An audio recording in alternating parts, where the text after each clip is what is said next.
LA. Nothing. All it did was give him license to keep going because it gave him an out. Yeah, exactly. In case They never actually do the whole thing. They just make it vague enough that he gets away with it. Right. Just so you guys know what's going on here in LA. As you know, I'm boots on the ground. There's something going on in Westwood at the VA because they constructed a big white tent yesterday with a bunch of Sprinter vans, which is their MO. And they stacked the parking lot with those yesterday. So that's common knowledge. We all saw that. That they're staging for something. We don't know what. We have an idea. And now my boots on the ground are saying that they're going into Westwood, Little Tokyo, Chinatown, and then in the midst of all of this, a naked man decides to have a car chase on Sepulveda and Wilshire. So all that is, I'm like, okay, how many more distractions can you throw at them? So that's what's happening in LA this morning during rush hour traffic. Well, why would they go into Westwood? Because well, that's where the federal building is, and it's not really in Westwood where the college is. It's really outside of Westwood. Hey, Ben. Yeah. Just so you know, the community colleges started back today. Okay. And they have an enormous immigrant population. Enormous. That's true. Okay. That's true. All right. Okay. So let's keep this where it needs to be. Yes, they are going to UCLA. Mm-hmm. Yes, they are going to the hospital. Yes, I've been there when they have arrived. We were doing a flag salute for a fallen officer on the San Diego freeway. He was killed in the line of duty. And they were doing a salute for him on the 405 while ICE was raiding UCLA on the other side. You can't make this up. That's crazy. They took advantage of a bad situation, and I was smack in the middle of all of it. They're actually on the campus? Yes. They're in the hospital. They're in to a sign. For people who don't know, UCLA is sort of like in a cul-de-sac. It's sort of in its own area that you once you're in it, you're inside it. Yep. Yeah. It's so yes, you up in there, you up in there. They've got them surrounded right now, where they've got this big tent. Is it the VA, as you know, at Wilshire, and they built the tent off of the Montana side, so it's on the back side over by where those baseball fields used to be. Yeah. Which is right across the street from the cemetery. Yeah. Right? That military thing. Exactly. So the white tent, who put up the white tent was so here, boots on the ground are saying we think that ICE did this yesterday. Because the vans are matching their description, even though they change up their tactics literally daily. But we've been able to trace, our network has been able to trace license plates and vehicles back to other states where these have been brought in from. So the word is that this is ICE staging. But until we can see a vest, it could be one of many different agencies. We don't know yet. Well, I have a question. You said, and it makes sense, community colleges. So if you don't have papers, you can go to your colleges, your community colleges. From my understanding, you can go to a community college with a visa. Oh, okay. Yeah, and we've got a lot of people here on visas and green cards. You can go to a 4-year. You can go to a 4-year as well. You just cannot get federal financial aid, and you can't qualify for in-state residency. Right. And out here is extremely common, and I can tell you this from personal experience, it's extremely common for our Persian population, our Armenian population, to bypass high school and take college courses during high school. So for them, being at a college campus while they're of high school or minors is not uncommon. And the colleges are trying to drive the students back to the schools instead of online. And all this is happening at the same time that their immigration status is being threatened. So teachers don't want to go back. Students don't want to go back. It's a mess all the way around. This is just a giant mess. And people are just really scared. Yeah, I'm curious what's going on in Manhattan as well, because I just saw a couple of TikTok reels where there was a big protest in front of Trump Tower in Manhattan, and there was like armed to armed combat going on. I mean, this is a precursor to martial law. We are really at that edge.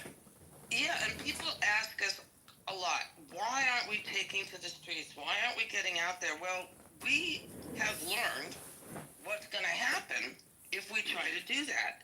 So the fact that they've taken language out of our vocabulary that we can't use anymore has already started to have an impact on the way people out here live their lives. And people just aren't moving around as much. They're not going anywhere as much. It's just not happening. And they're not talking about it. They're just laying low. Yeah. Pretty disturbing.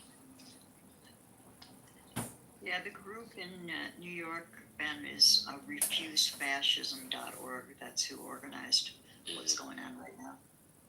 Well, there was this crazy stuff. They essentially were the police were like butted up. There's like two fronts. The protesters, right, and there's a front, and the police started grabbing people across the line, and they're like grabbing their arms and legs, and then the protesters are grabbing their feet and legs. And it's like bizarre. It's like crazy. People, like, I saw 4 or 5 people literally like getting torn apart. I mean, they're not getting torn apart, but it's like the police holding one side. And I don't know if anybody saw that. It's crazy. It's crazy.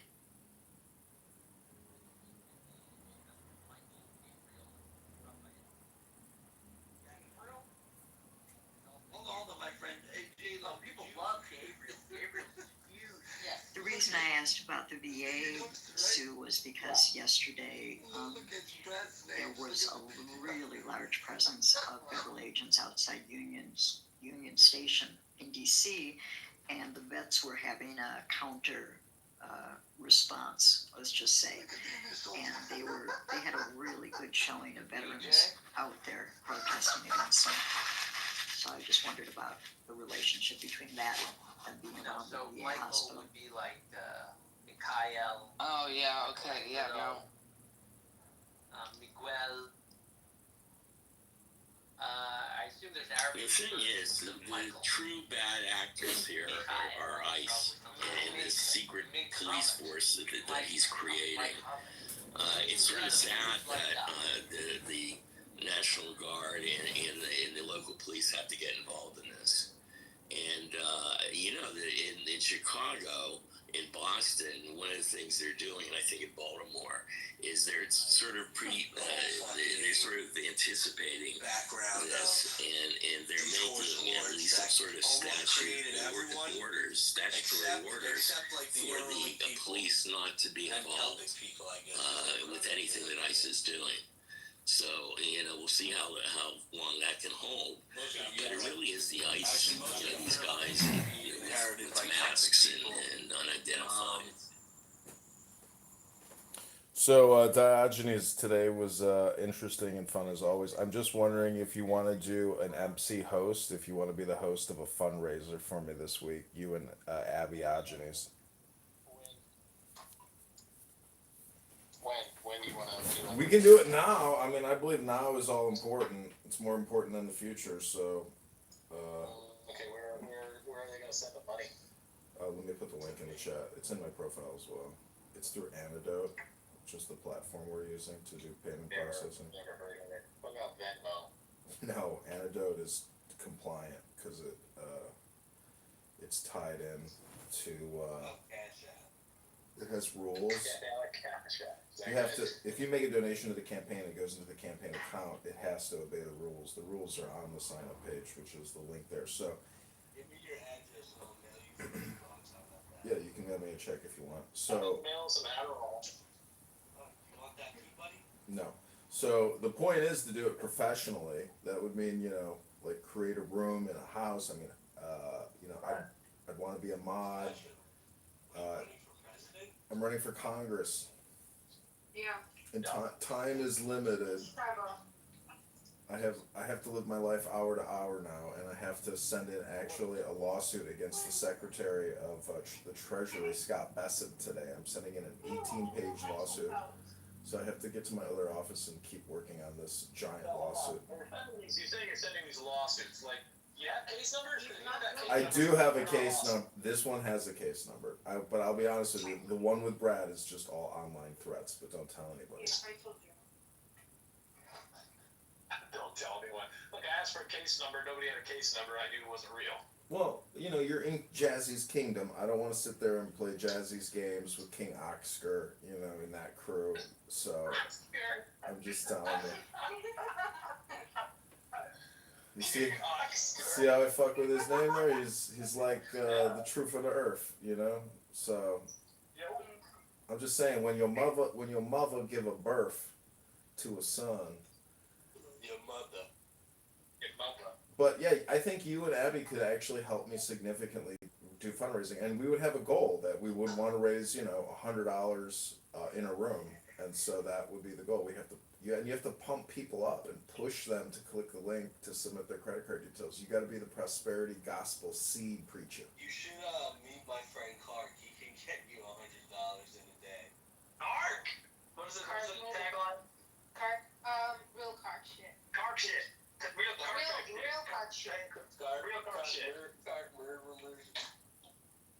Real Clark shit. Okay, no, like real. Yeah. Ask Abby, that man gets like hundreds of dollars a day from Twitter. Well, but he does ask a lot, but yeah. You just gotta give him like $1 for each one. Yeah, so I have other influencers, so like Augustus is gonna help me this week. I have this other guy Perry here in Chicago who's got 100,000 followers, and his followers are all conservative Republicans. Money to several people. What was that?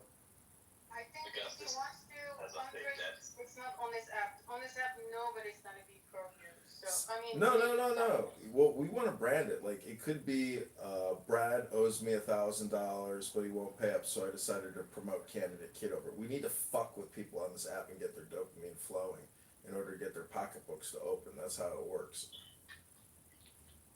Yeah, there's no such thing as a bad venue for fundraising. They're all good.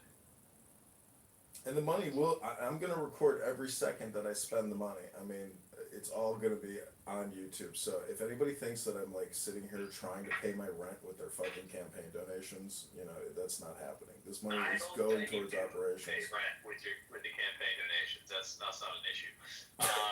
But yeah, definitely should schedule it so we can talk about it. Why don't we play it on Friday? No, it's too late, and I'll be gone Friday. I'll be on TV on Friday. See, that's why I'm saying, if you can't do things in the now, then you can't do anything. All right. You're right. That's absolutely true. But right now, I'm trying to take a shit. All right? So update the title of the room or mod me, because I'm not gonna. I'll run you through the seminar once, but after that I need to clone you so you can go carry on the gospel preaching message and raise thousands of dollars. And X Spaces is where it's at. Like, little clubhouse here ain't shit compared to hundreds of people in X Spaces. So update the room title, pin the link, do some work. I know, get the grocery store receipts out of your face, grab your phone, take your thumb, Click. Okay, well then you're useless. And you know what Kanye West says? If you can't be used, you're useless. So congratulations. My cousin's dick. That's what he said. Yeah. He said that to Yeah, that was really embarrassing when he said that. It was like a month ago, wasn't it? Well, at least it was being honest. That's being giving dads. Well, the point is, America got mesmerized by a dumbass. And I saw Rihanna and Kanye live. Rihanna was 10 times better than Kanye. Kanye sucked compared to Rihanna. Oh, you could do. I would love for you to do fundraising too, Bussy. You want to do some fundraising for the campaign? You could be a host. We'll give you an hour segment. Not right now. Anyway, let's just finish and maybe he has something to say. Oh, you wanted me to let him finish pinching off a loaf? All right. Well, if you guys can't even take action now, then I'm just gonna leave and go back to my life. So God bless you all. It's Labor Day, bro. Yeah, it's post Labor Day. Give us some slack. I don't have time for this. I literally have to get back to my office and finish some paperwork. Economy, I don't know. Let us chill, dog. No, this is a priority that I've been talking to Abby Ebo about for like a week now. Yeah, 11 in the morning is a great time to do fundraising instead of sitting here picking your toes talking about Kanye sucking dick. No, this is because later I gotta do shit, man. Yeah, I got shit to do too. I gotta go to my office and finish a bunch of paperwork. I'm trying to do some fundraising over here. Go door knocking. Shut up, Angelo. Yeah, go Doesn't even door wanna knocking go right outside. now. Go door knocking? What are you talking about? I'm trying to do fundraising so I can text the 15 people who want to do the door knocking so they can go do the door knocking. I'm not going to have people go do work for free and I can't pay them. I need to raise money. You were doing it. All right. They want to see you. I'm done fighting here. Have a good one, You gentlemen. are the face of the campaign. You should be the one knocking at people's doors. Chris, maybe you can help me do some Just fundraising. like you. I'm just going to talk over you. Chris, just change your profile to candidate Kitover because 2 quotation marks don't mean shit anyways. And use your account to help me do fundraising, Chris. I know you're at work doing data entry, but you can still host the room. All right, I'm done. Chris, update your profile and help the campaign. You're not helping enough. We need more help. Live streaming, you going, like you can stay on Clubhouse and on Twitter Spaces while you go door to door. Yeah, I'm going to do that, and we're also doing it at events. But my part is I need to recruit, 20 people across the district to help circulate petitions. So a lot of this is digital work. We have Craigslist ads up in every major town. We've got a lot of people responding. But we have to raise money to pay these fucking people. Nobody's going to do all this shit for free.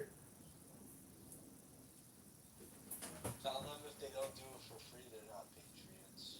Yeah, we're hoping that they are patriots, but a lot of people are on the grind, and they still need to get paid. Pull the JFK quote.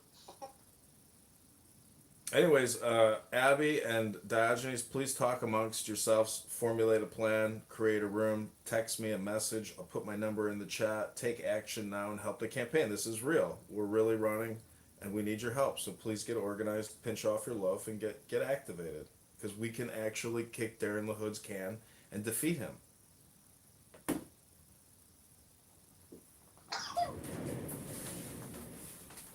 Bless you. Thank you. I didn't know I was with you. Things were going well on this app when Roger Mayhem was the campaign manager, but unfortunately there's too many demonic trolls on this app that destroys everything. So the other people I'm running against, the other Republicans and Democrats, they don't have this back end operations support staff that I do here on Clubhouse. But getting people to do anything on this app is very difficult. Thank you for that. Reporting. Good, thank you, Galactasy. I Reporting. can't help you. I'm a registered Democrat, though. I don't care. I need digital warriors to retweet, to post, to go on the attack against Darren LaHood. Hey, What you tell Alex Yeah, we're trying to raise Alexander. money. Yeah, Ali Alexander, the hypnotist, Alexander. the LGBTQ hypnotist, Alexander. LGBTQ2T plus hypnotist. Okay, Jasmine's Empire, Abby, Diogenes, I leave it all in your hands. God bless. Help the campaign. fuck you, nigger. Fucking nigger. Damn, guys, calm down. I don't care. Yeah, this is how you're gonna deal with people on Funhouse. This is what the real lives are like as well, so Bitch, go good get luck with all yourself that. a nigger. Okay. fuck's this about? Yo, Ann, you want to do a fundraiser for the campaign right now? Right now. Right now. Yeah, Okay, go live on let's- TikTok. People like a winner, right? So like, let them know how much have you raised so far. $620, Damn. all Clubhouse. Damn, son. That's more than anybody's ever made on Clubhouse in 5 years.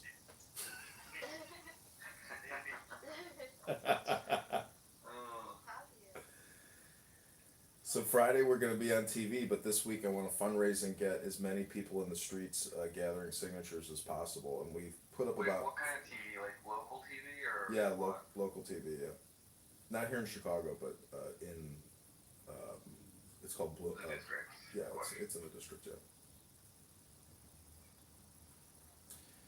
it's on a college campus. It's Illinois State. Are you gonna go walking around? Yeah, I'm gonna stay there for 2 nights and do petitions before and after the television event. Oh, that's cool. And so you're gonna walk around and talk to people live? Will you videotape it? Well, after I get somebody to sign the petition, I'll ask them if they'll take a selfie with me and if they'd like to do Okay. a quick little endorsement video for the campaign, or discuss what their issue is that they want changed. Oh, that's cool. Good job. But I Are need you your help. excited? I need your help, Ann. I mean, you and Monica helped vote me, Clown House Troll of the Year, and basically, you're my endorser. So I need your help organizing people out here on Clubhouse, and in the process, we can continue upsetting all of the emotionally deranged people here on this app who get upset when people are donating money to the campaign, and that's part of the fun, Ann. You're right. So create a room called Campaign to Elect Kitover and host the room, be the hostess, and help me raise the money. We'll pin the link and we will generate hundreds of dollars a day, and we will literally film that money being deployed in the streets with people gathering signatures. It's all connected, Ann. John, when are you gonna settle down? You'd be a great father. Your imagination is wild. Trying to find Mrs. Right now. We're swiping right on Hinge. We're copying and pasting. I'd love to take you to dinner and sailing. Johnny. Okay. Johnny. Hey, Johnny. Yeah, it's Hey, Johnny. John It's Boy. not John. It's John Boy. Hey, John Boy. But I'm serious, Ann. Help me with the campaign. You wear the T hat, the hat of MAGA, and I need your help, and I salute you. And you got your boyfriend's endorsement of me from Alabama.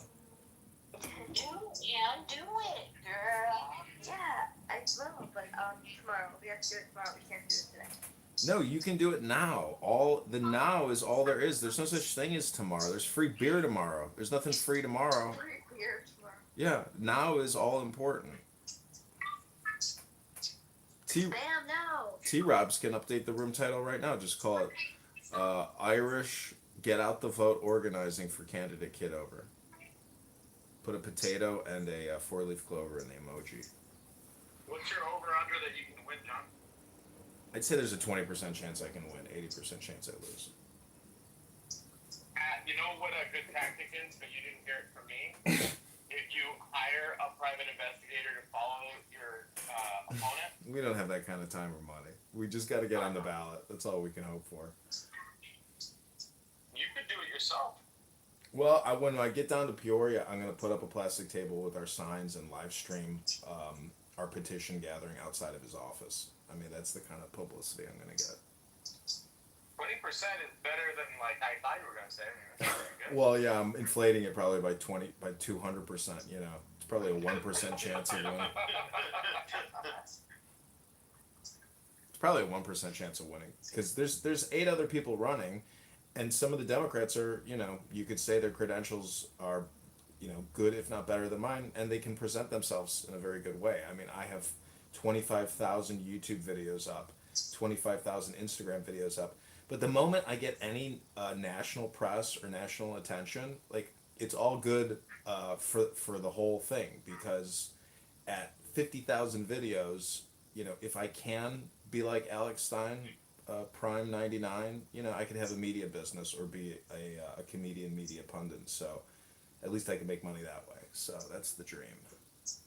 Have you reached out to Jewish Clubhouse? They'll endorse? Jewish Club, they've disappeared. They're gone. That's over. There's only two rabbi stragglers left, and they still haven't wised up. They're still here wasting their time talking about nothing. Literally, they waste all their time talking about nothing. They're pathetic. Well, don't go to Black Clubhouse. They're not going to help. Well, see, Roger Mayhem connected me with that Lou Fax, and so we're gonna do some Yeah, but Roger Mayhem's a beaner, bro. I know, and he's gone too. He got chased off. Pepe is the final gladiator. He's the boxing survivor of Clownhouse Ultra Fight. You know, Is it UFC. Eye of the Tiger? Yeah, Pepe's the champion. I'm trolled. Yeah, Pepe is literally the champion of Clownhouse. Like, he is the longest living. Augustus is gonna help me fundraise. He's been reaching out to celebrities to help, There we go. and he himself is a celebrity because he's connected to Kennedy.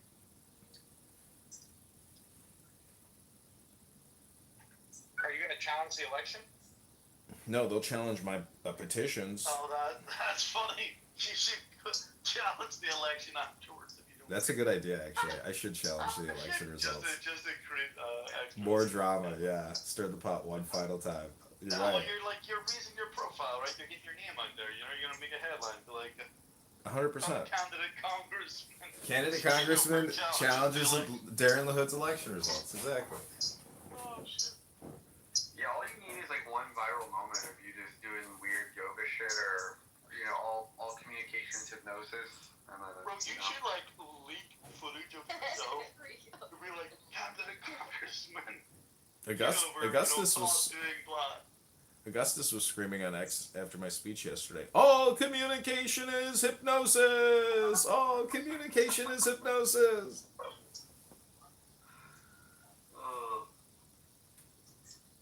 I mean, look at the COVID-19 vaccine communication. If you do believe it is all hypnosis, well, then it accurately is. You can look at the COVID-19 vaccine rollout as being a hypnosis operation, and it was successful.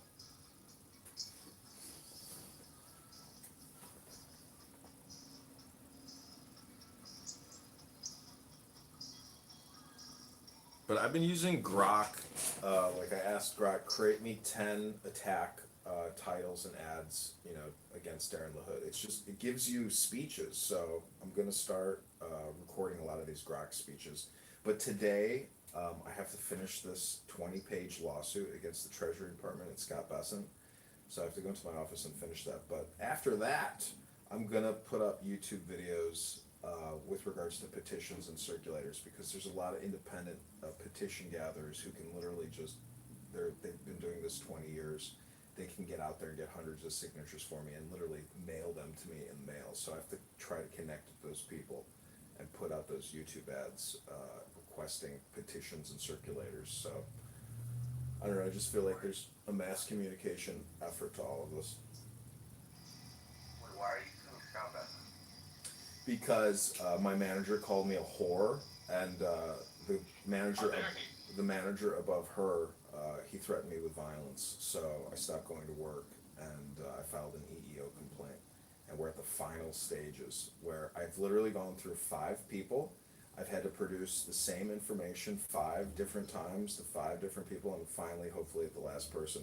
And this bitch is an independent contractor. She's not even an employee. So they literally have the employees do all the preparatory work, and then they pass it off to somebody who is an independent contractor working for IRS and Treasury. It's the biggest joke. We are all being hustled by the IRS, even by your government. I mean, we are all being taken by a ride. Everybody in this country is on a runaway pirate ship, and you have absolutely no say in it whatsoever. You're just on board, and you don't even know the destination you're going to. That is right.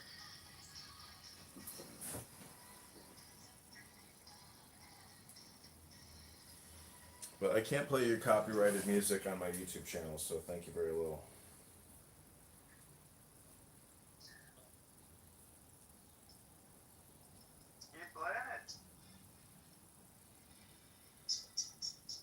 It's a classic.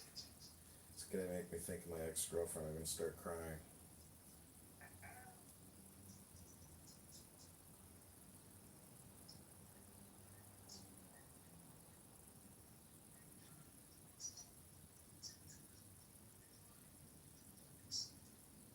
But Clubhouse has crashed out over the past couple weeks. It's been a long, exhausting ride filming all of this, and I'm so happy that it's like finally coming to an end because this is like the next stage of my life.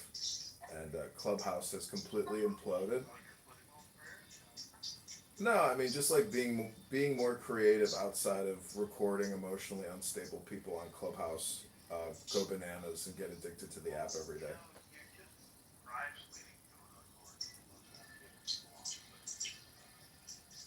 Yeah, there's a lot of crazy people on X that I'd like to record as well.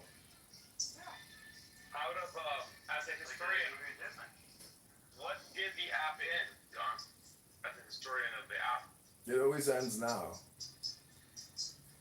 Yeah, but I mean, like, was it losing certain notes of people like Roger Mayhem? Is that what really hurt the app? Or?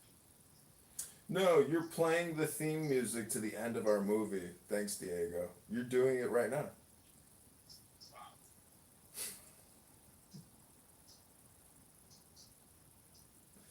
Go to johnkitover.com.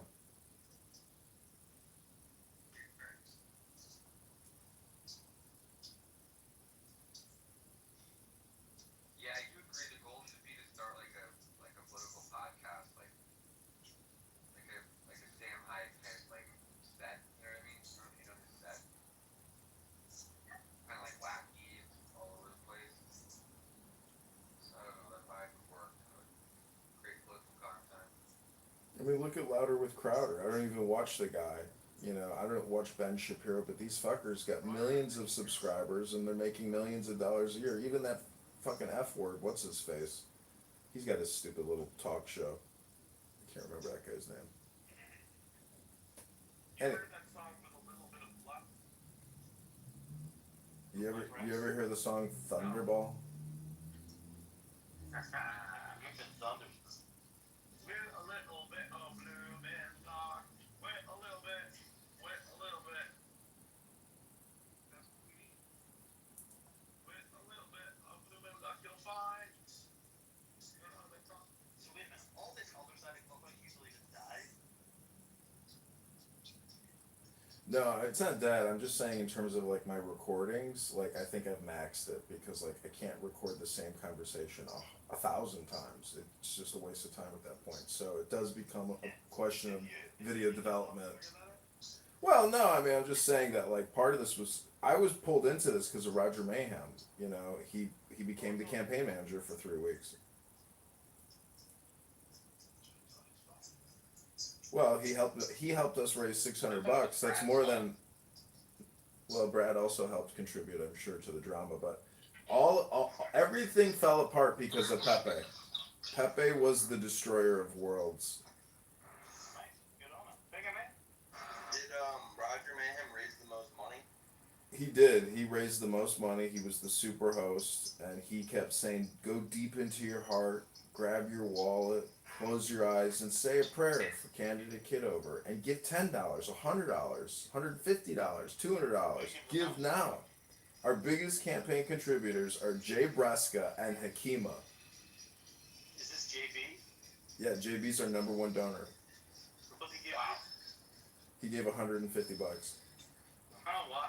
Wow. So it's not over for Jay Kitover. It's not over. Fork it over. Things are in the up and up. So, what are you going to do with the rest of your campaign money after the campaign? I'm pretty sure we're gonna spend it all. Yeah, you're not going to buy some Miller High Life and celebrate? Well, that will be for the campaign circulators, but I myself will only spend money on actual operations. I'm never gonna spend anything on myself. How does it work? Can you borrow against like your campaign funds or like? I can borrow from myself personally, you know, and donate to the campaign and write an IOU to myself. But we don't need to do anything like that. We're not gonna raise more than 5,000. But Friday I'm gonna spend most of the money because I'm getting a hotel room for 2 nights, and we're gonna, you know, expense all the travel, all the gas and everything. So, but Friday we're gonna be on TV. So Yes, you own a car? I own a car, and so Friday, Good. yeah, I got a nice Lexus. You guys never leave my dogs. No, you used to videotape yourself leaving the house, so you don't do that anymore.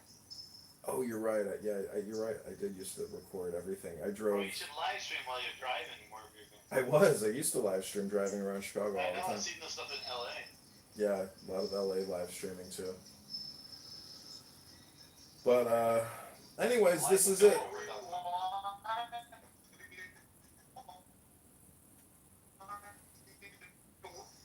Can't hear you, Diego. But Augustus, if you're available right now, because the now is all important, maybe we could do an X Spaces fundraiser at the moment and a clubhouse room at the same time.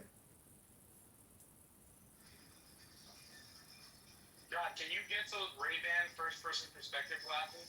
I looked into it. Yeah, I'd still like to buy a pair of those. Yeah. We'd like to see trolling from your point of Yeah, view. from my brain perspective, I get it. Those glasses are fucking dangerous. That's something. Like, no, but seriously, people would be walking into fucking bathrooms and shit, you know, anything. Yeah, that's true. I like the guy. Have you seen the guy that goes up to girls and says, "Can I borrow your phone?" And then he'll play solitaire on their phone, pretending that he's making a phone call, and then just give the phone back. I thought you said he was going to be a smooth operator type of stuff, right? No, this guy like plays solitaire on these hot chicks' phones, and then gives it back to them. So what does he do? Install the app? Well, he searches for games, so whatever she's got is games on there. And he'll like play it for like 30 Yeah, seconds. Diego, we get it. You don't get laid anymore, and you're depressed, and you would love to get laid again, but your number one girl is locked up 5150 in a psych ward. So Baby, come back. Oh, child. she's gonna get put on a 30-day hold after she doesn't file her habeas corpus. 30 days. Yeah, and then they can extend it to 60 to 90. She might become a permanent psych ward resident because the judge won't release her. Come on. No, the family will. Oh, come Just on. get her back. Yeah, I bet you the family is thankful she's in there. She's like, yeah, just let her relax and get well and get healthier in the hospital. Good for her. We're so happy she's getting the help she needs. Well, yeah, now they finally got a little peace and quiet in their fucking lives. She's finally shut the fuck up. Let me ask you a question. How do you get someone locked up? How do you get someone locked up for psychological things? Like, what do they say? How do they do it? There's only 3 qualifying questions. Are you a harm to yourself? Are you a harm to others? And do you have housing, clothing, and food? That's it. That's all they care about. Okay, and so she did have housing, clothing, and food, and she did declare that she was not a harm to herself and others. Well, So, I don't get it. that's the thing is they don't believe her. Okay. Yeah, but they could say that about anybody. Exactly. That's how 5150 works. That's why you have to file the habeas corpus and go before a judge, and the judge will ask you, are you a harm to yourself or other people? And if she can articulate a definitive answer, she will get released. But that fucking you could also just say, no, I don't believe you. Well, the thing is, when the police arrest you, they have to have what's known as RAS, which is reasonable, articulable suspicion. And they have to verbally tell you why you're being detained or being arrested.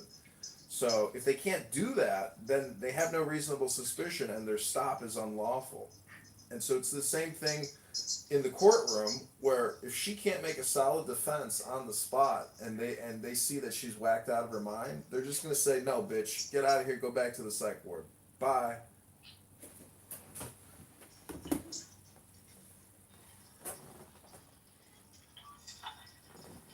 Okay, so it's an IQ thing as well. It's an IQ. It is there is an IQ element to it, yeah.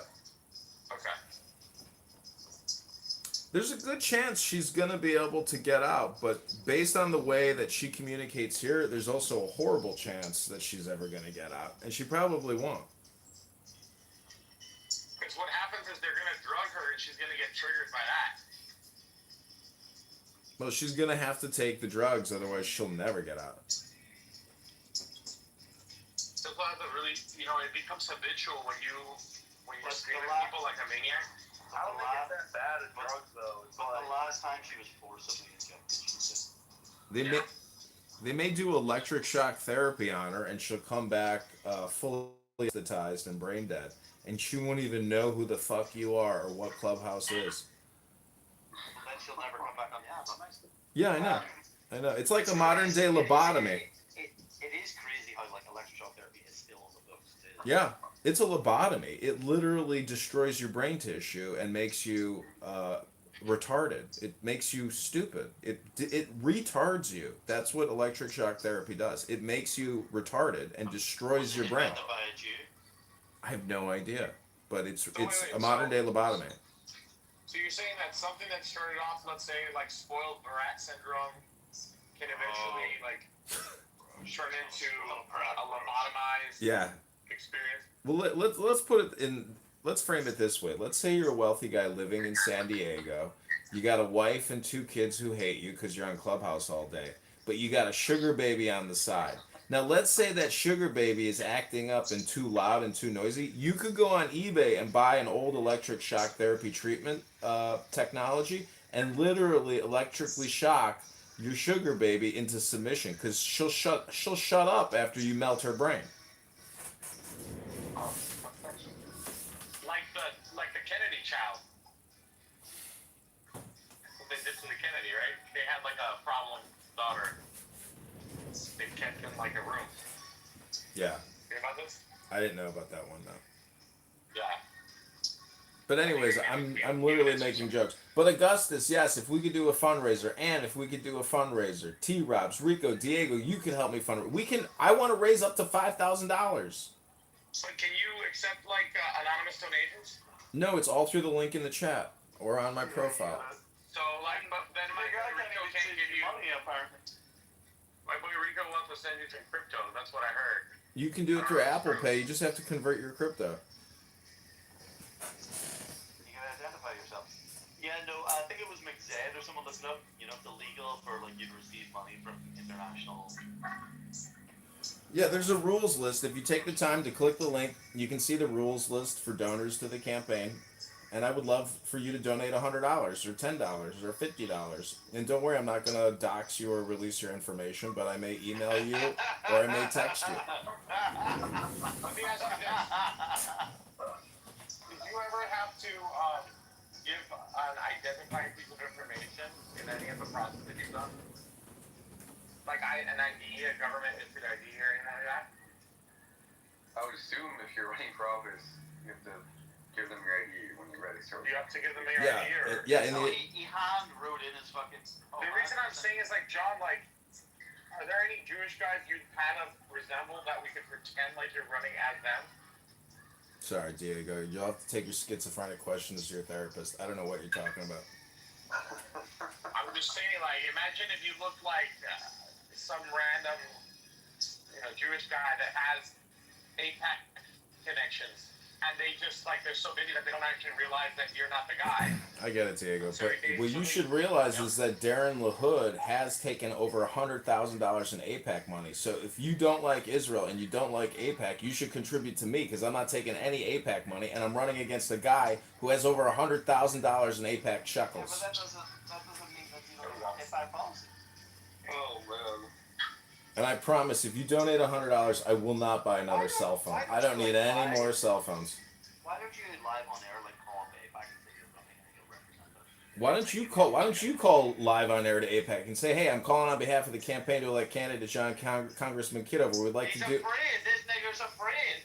Afraid? We're not afraid of APAC. We don't have the time to do all these prank calls. Then, nigger, I can't be. Listen, APAC are fucking a fire violation. You can't have me acting on behalf of you as a fucking agent. You're a digital campaign manager and you work in online advertising and marketing. I need your help. If you can't help me, then you're useless, like Kanye said. You're useless. John, can you pray to the universe that look?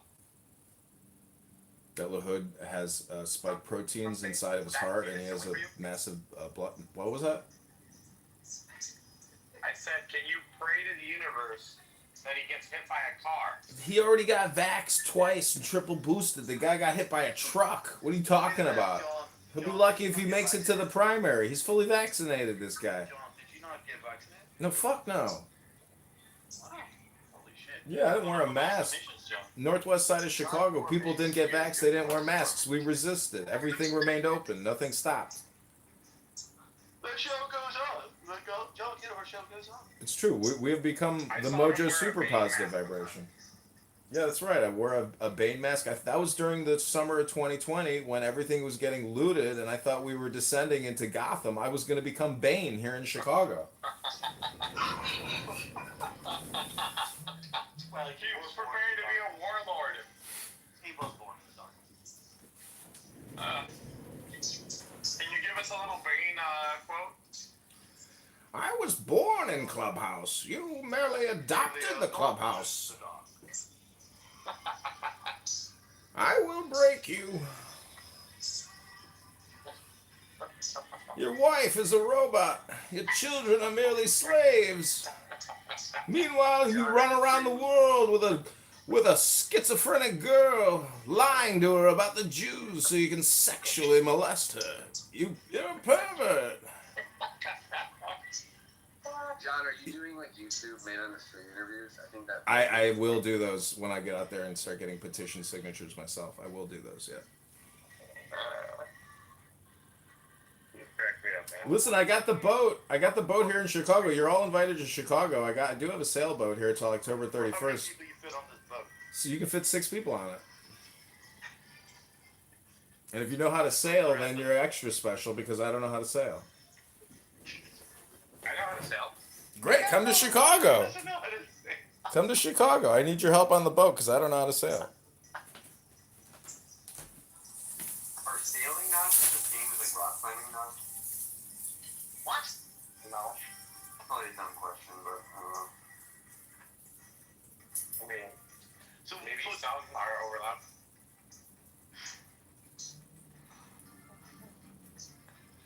where the fuck do you rock climb in Florida?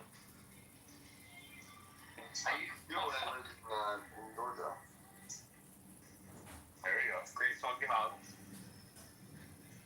I know. Wake it up, John. Wake it up.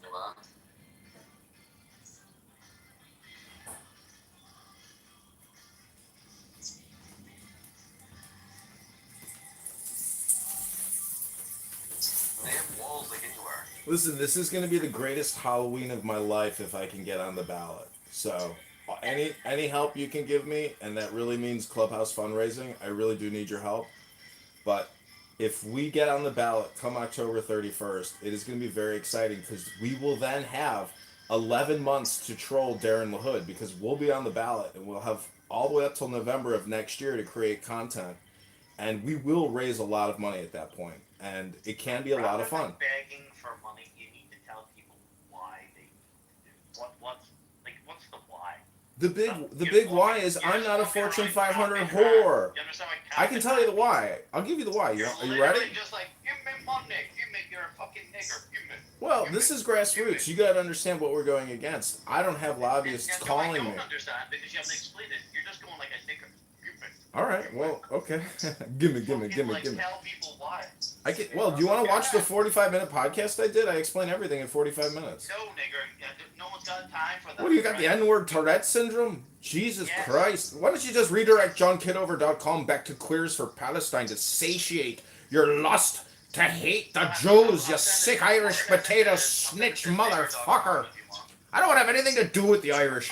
I'm so glad the fucking English destroyed you for 5,000 fucking years and you're stuck on your little island. You fucking potato snitch motherfucker. All the good Irish already left. They went to Chicago, New York, they're everywhere, but they're not where you're at. You're stuck there. You're all that's left. You're just a fucking poop. The diarrhea that slithered down the leg and got stuck there. Your family is nothing but a bunch of white trash, degenerate fucking genetic soup slime. You're lucky you can even speak English. You got the N-word Tourette's.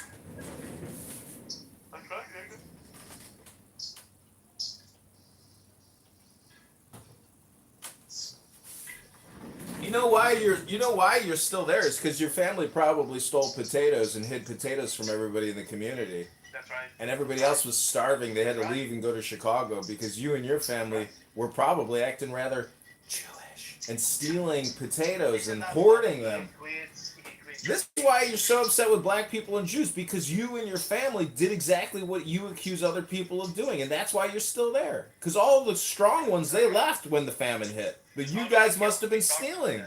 You guys must have been hoarding. You're a potato hoarder. Gotcha. The man that doesn't eat potatoes, but okay. I like it.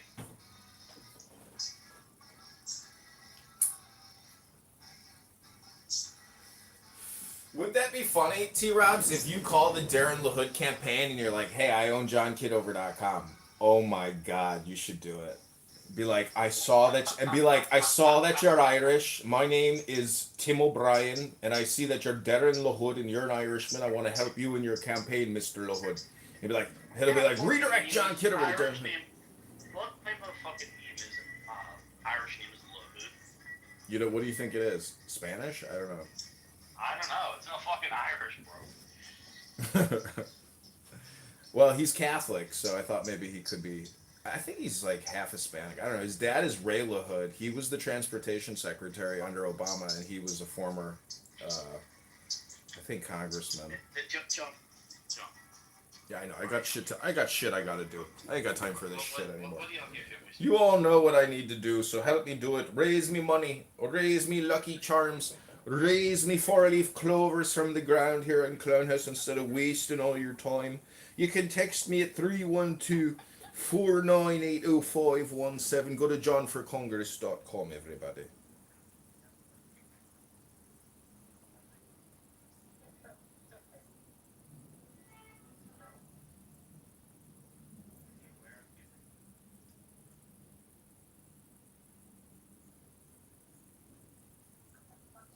Just create the room called Campaign Fundraiser for Candidate Congressman John Kitover and text me the room that you created here in Clownhouse. I'll post it on X.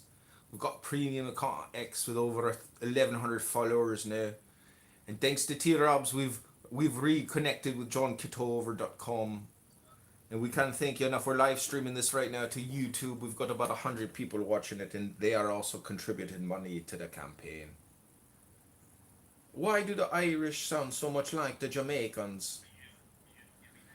Is it because the people in Jamaica are technically like Irish, but they're just the same thing? They're what T-Robs calls the N-word. They're all just trash. Wherever you go, these island people, they're always fucking low-class trash, no matter what. You ever been to an island? It's like a third world country. Lots of poverty, because they're just sitting there smoking weed, laying on the beaches eating coconuts, drinking coconut juice. They got the Trump derangement syndrome. The Irish people are just like the motherfucking Jamaicans. You become trashy people when you live on a small little island. They become genetically inbred just after a couple generations. It's all about genetic superiority. You guys are the eugenicists up in here. You're all the white supremacist fucking neo-Nazi scum. You're the eugenicists. You got to agree with me, when you live on a little island, eventually your genetic soup is going to essentially become retarded and trashy. Your IQ is just going to go down unless you read some books. And we know T-Robs hasn't read a book in fucking years. Neither has Diego with his big library in San Diego. Fucking Rico, I don't think he's ever touched a book. And Anne admitted she never touched a book in 15 fucking years. Maybe I'll read a poem. Be the smartest thing you ever heard on Clubhouse. But this is what happens when the Irish and the Jamaicans start acting like the N-words that they're always talking about.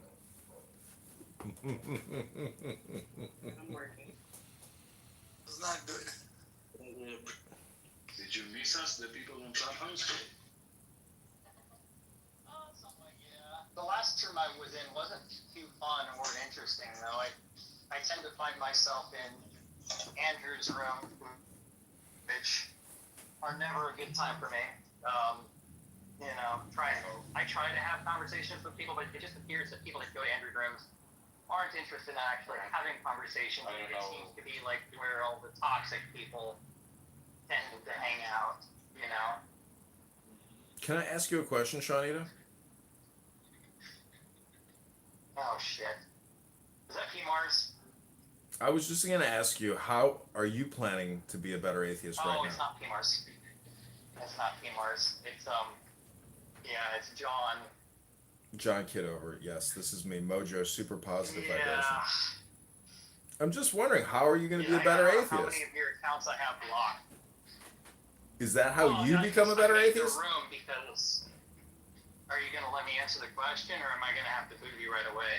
I tend to boot you right away when you become very disruptive to the room. And I'm not into having this, you know.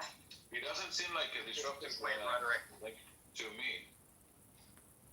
Right. So yeah, he's dancing on thin ice right now. But anyways, so yeah, I made the room because I do see that some atheists that I have conversations with, their motivations.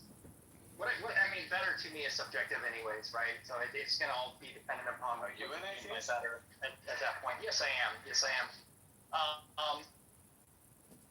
But yeah. For me, I see a lot of people that are atheists that are also destructive, not only on this app but in their own lives, right? And it just, it's heartbreaking for me because I don't see anybody do that. Of course, it's their life; they're going to do with it as they please. But I think that I value other people, and I want what's best for them, whatever that is. Like, if what's best for them on this planet, that's fine. I mean, everybody should have the right to do with their life what they please. But I do think that there's a lot of value in life. I kind of want to kind of spend more time talking about and doing things that are in that nature, right? So that's kind of what it's not really about just atheists in general, because that's not going to apply to everybody. But I do see it in a lot of people, especially atheists that have come out of religion, still carry a lot of baggage with them. So, would you say that intelligence is one way to be a better atheist? I think the more you know, it can be a double-edged sword, right? Because for some people, once they've learned something, sometimes it can be detrimental to their well-being. Like if you learned that, what's a good example of this? I mean, if you learned that your parents basically lied to you from childbirth, and that you just found out that everything that you knew about them was just a complete lie, I think that would be very damaging. Hopefully it's something that they'd be able to overcome, but I could definitely see it being like a catalyst for them spiraling. Well, I mean, Does that make sense? the problem with that is, I mean, if you were intelligent and you thought your parents lied to you, even though you came to the conclusion that they themselves had been lied to, or that they were doing whatever they thought was the best thing to do at the time. So how can you hold that against people who are just doing what they think is the best thing? Well, now you're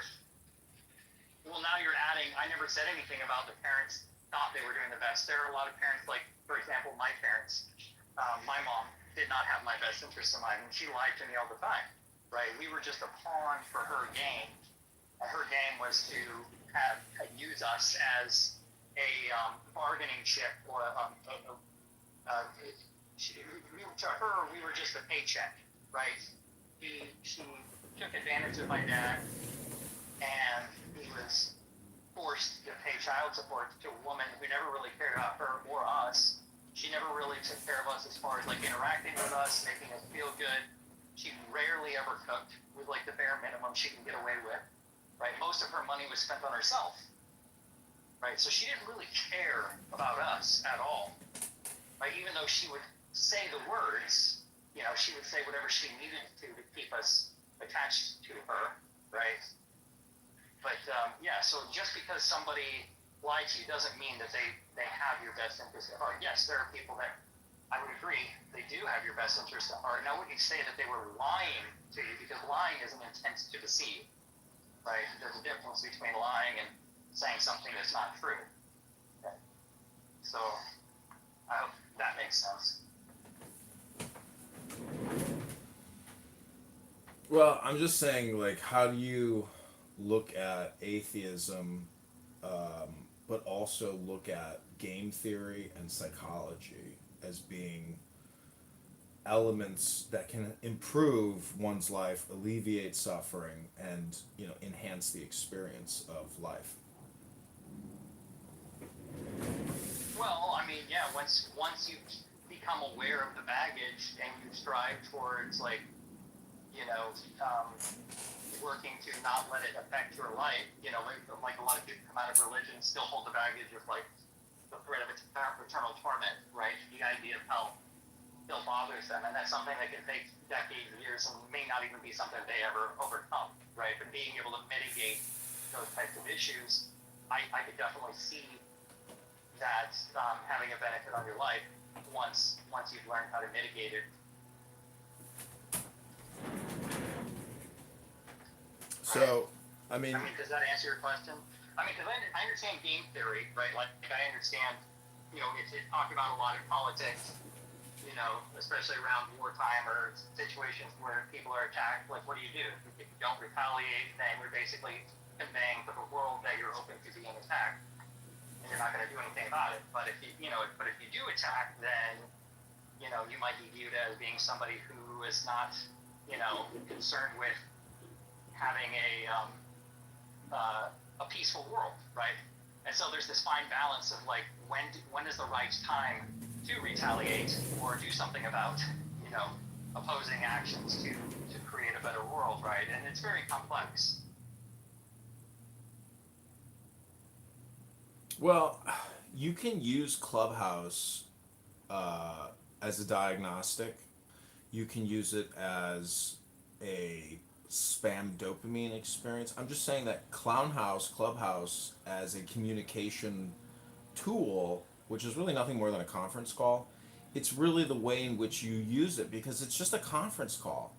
So, but there is this like green bean thing, or the point is, most of the communication here is entertainment. It's not educational. And so categorically, people, it's just like going to a movie theater. You think a movie is real while you're sitting there, in your mind's eye, but you come to Clown House and it's a little bit of the same experience, or at least neurochemically, it's the same experience. So I'm just saying that, I've read a lot of poetry in here. I like to break into rooms and say, hey, can I read a 60-second poem? Because No, we're not doing that. no, and I'm not trying to do that here, but I'm saying that that's one way for me to essentially break free from what I would call like a matrix trap, a fisher's net, a spider's web. So as the green bean, you're technically, the fisherman or the spider catching flies or fish. So I'm just saying that. That's not what I'm doing. Yeah, so if you think that that's what I'm doing, I think that you have a very myopic view of my intentions on this app. And a lot No, of it's not intentions you. I'm saying everybody. I would agree with you that some people's intentions on this app are to do that very thing. But I would not go as far as to say that that seems to be like the general consensus, right? I would say that a lot of people come on this app because they genuinely want to have conversations, exchange ideas. They want to be understood. Like, one of my biggest frustrations is that I don't feel like, there are a good number of people on this app that do understand me and my position, but there's a lot of people that I've been talking to for the last 3 years that don't. They either are incapable of actually processing what I'm actually saying, or I don't know what the intent, I don't know. Well, some people I question because of the level of their education. There's some people on here that have some high levels of education, but they still fundamentally misunderstand my position, even though I've been talking with them for the last 3 years. But then I'll talk to somebody who has never been to college that completely understands what I'm saying. But I think it's very strange, that we live in, or not live, but that a lot of people that participate on this app, there's a wide variety of levels of education and what people's intents are. Like, I wouldn't just go as far as to say that everybody's intent on this app is to come on here and be a clown. And, no, as you so of course not. like to put it. But do you really think that you can pass enough information off to somebody to convince them of your position? It's not like you're giving them a 100-page PDF to review. You're doing a short-form verbal communication. I haven't. Yeah, maybe over 3 years. People on this app who who didn't think about what my position were until I presented it to them. And I don't know if I've changed anybody's view as far as theists go, but I have a lot of theists. And actually, it's funny because I have more theists than atheists coming to me, talking to me in the back channel, or coming to the other rooms and telling me that I give them something to think about, even though they haven't changed their view or their minds. And it's really all that matters to me.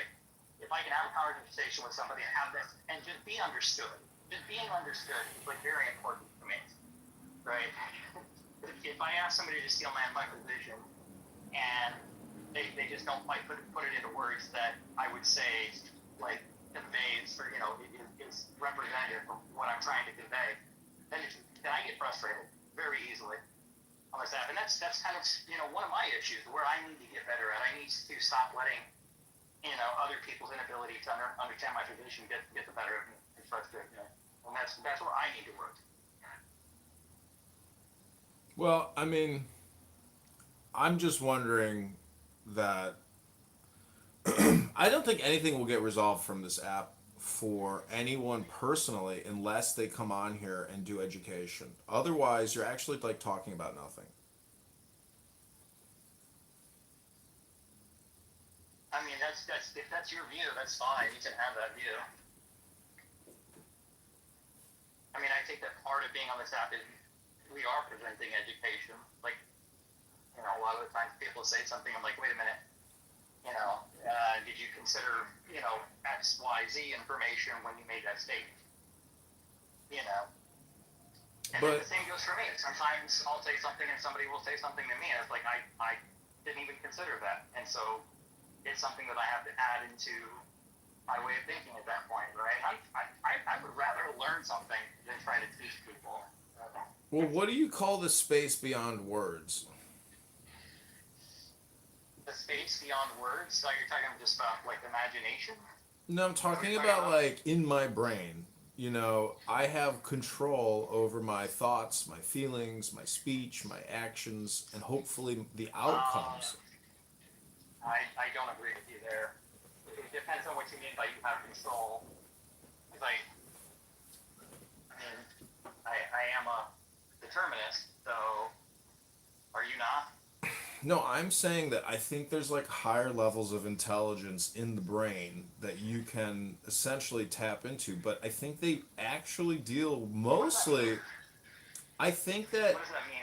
it's Higher like level of gigahertz. It's like gigahertz in a computer. You know how computers have improved over years and gigahertz have You're just increased. talking about processing power.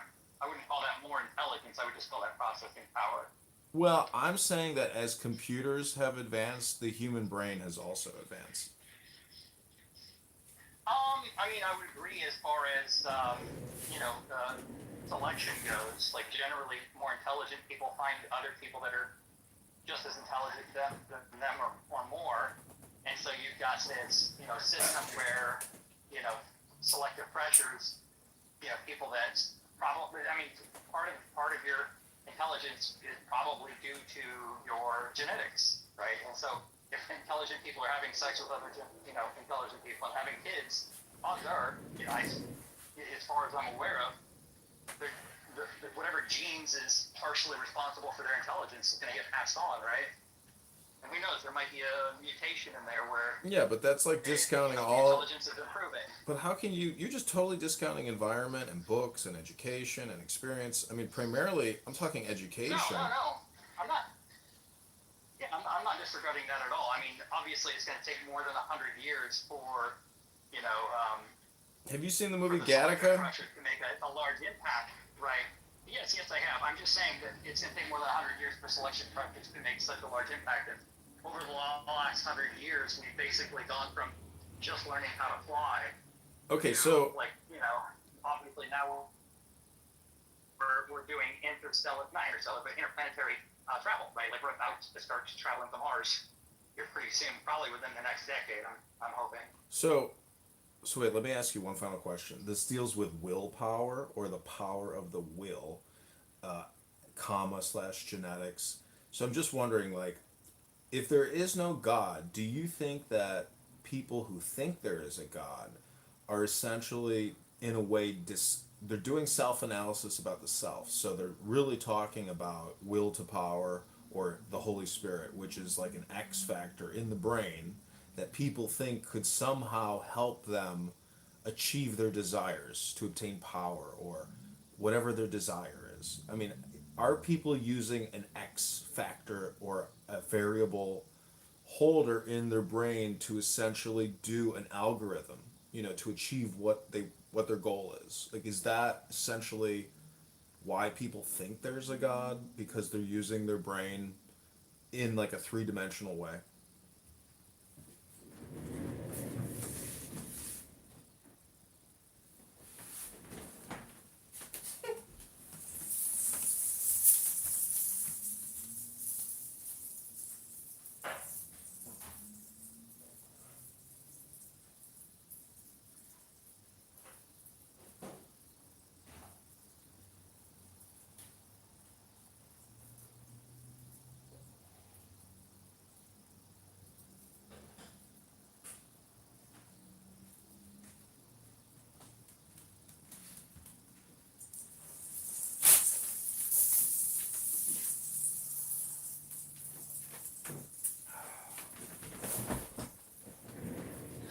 Was I on mute the whole time? I didn't hear you talking when I came in. No, you've been Oh, great. unmuted. I was talking to myself. So yeah, I think that a lot of what you said was a bit semantic woo-woo, right? And this kind of gets to the crux of my position. And I guess we can start talking about it now if you'd like. But basically my No, I position gotta go. is that I think that all theists, this is an inference to the best explanation, given the data that I have, every interaction with a theist that I have, it leads me to this position that all theists are being predisposed to a story that they read, and then they form their own concepts in their own mind about what they've read, or if, in audio form, like, some people are told the story, I guess you can think about that too. The man who says he believes in science doesn't like statistics. If you don't care about black people, you shouldn't care about our crime rates. Go worry about your crime rates in your neighborhood. Who said I don't care about black people? And why does caring about black people mean that you can't talk about that? Clean up the crime in your neighborhood. We do. Listen, We don't create. Why is it still taking place? So why is it still taking place? We don't create statues. Why is it still taking place? Why do you still have crime in the white community if you're taking care of it? We demonize them and we create laws. But it still has it. It still has it, right? That's why are you talking to this dirty gypsy? Why? Yeah, so there you Why go. are you even giving us any fucking place, None of this is relevant to the fact. He is a dirty gypsy. None of this is relevant to I the didn't fact nobody want to hear you, Alan. that the effectiveness of the COVID vaccine is bad. It's not effective. It never should have been called the vaccine. And that's a fact. And cultural can't deal with it because it hurts his ego. That's what it Girl, I'm is. dealing fine. I'm actually I don't about to think so. have a new coffee. Yeah, I just read you. For 20 minutes, I hope that like vaccine a girl shit you want. having a hissy fit. Yes, You a just girl that read the fuck out you. And you're still talking about it, so it was apparently effective. Yeah, because you never Much like the COVID addressed shot. the main point cultural. You spent 20 minutes on a deflection. You're old, girl. I did address you. I want you, go. No, beat your Get ass. up out of here. Yeah, just go. I gotta go. Go ahead and. Yep, I gotta go because I gotta. Yeah, go ahead. Lay on down, pull the covers over your head, and. I gotta go to the secret white meetings Yeah. where we get Girl. that free government. You're not even white. You a that we- dirty Yeah. gypsy. that You a we dirty deny gypsy. black people. You and a put in dirty all the gypsy. way- The twist is that the meeting is at your hospice. Hey Patty, thank you very much for letting me speak on your stage. Bye, Death Bear.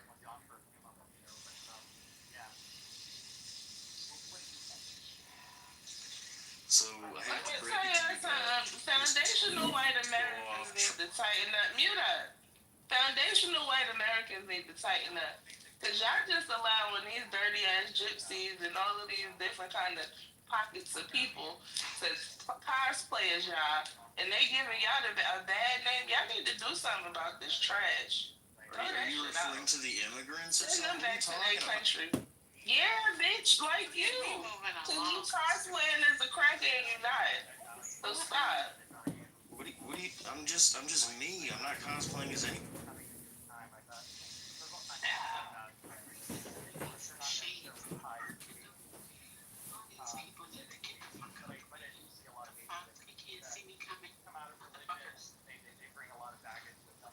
So listen, guys, I just hate to be the bearer of bad news, but you can't just blindly trust the government and all these, institutions of authority. I mean, have you trusted the government in the past? No, but suddenly you're just like hook, line, and sinker onto this stuff. Like, what's? Why are you telling your white people that? Like, go do that.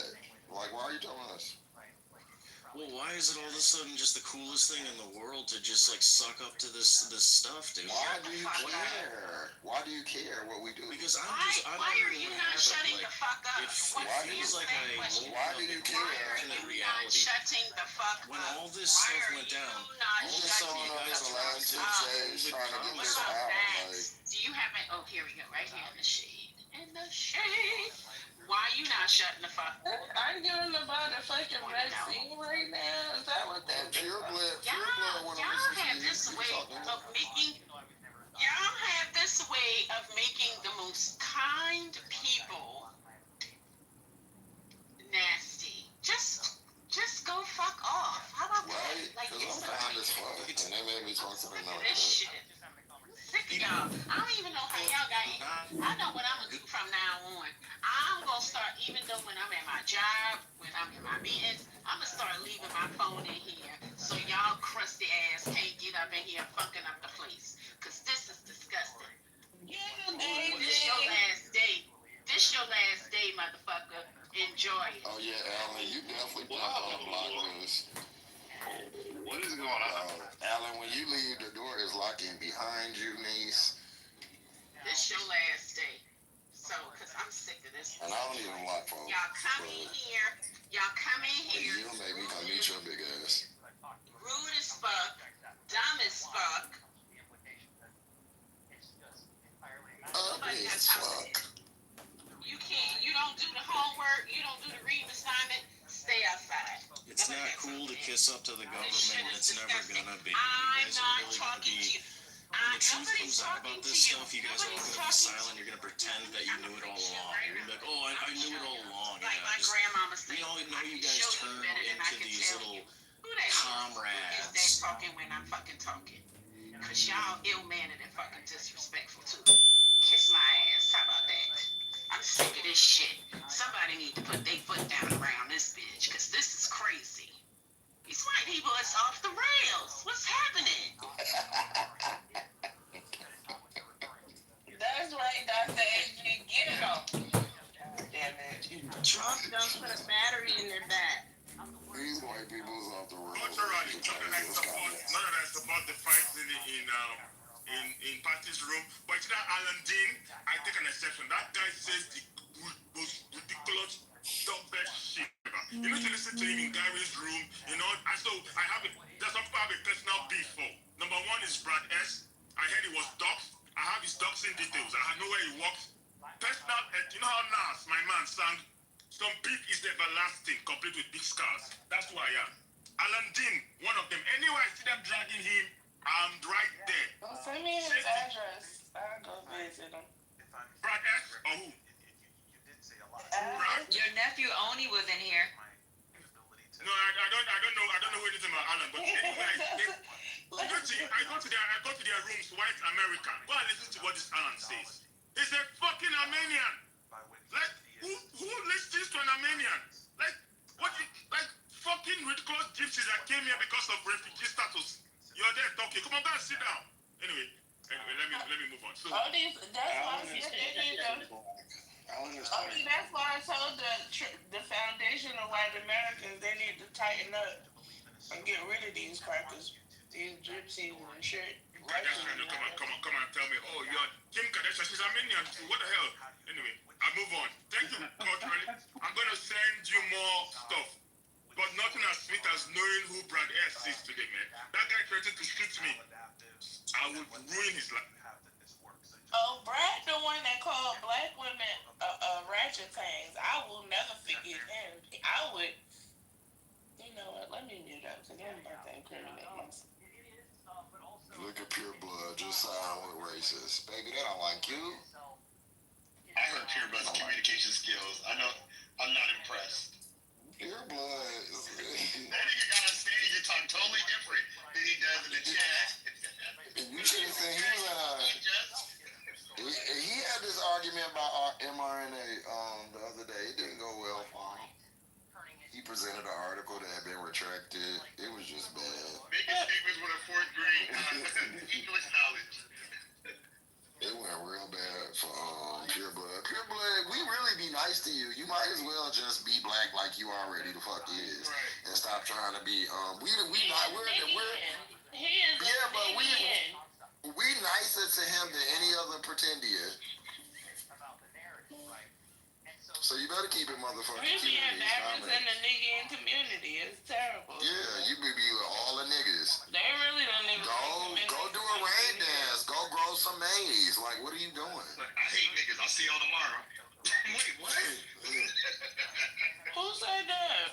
No, I'm just saying he's always negative about black people. He be here every day like this is a job.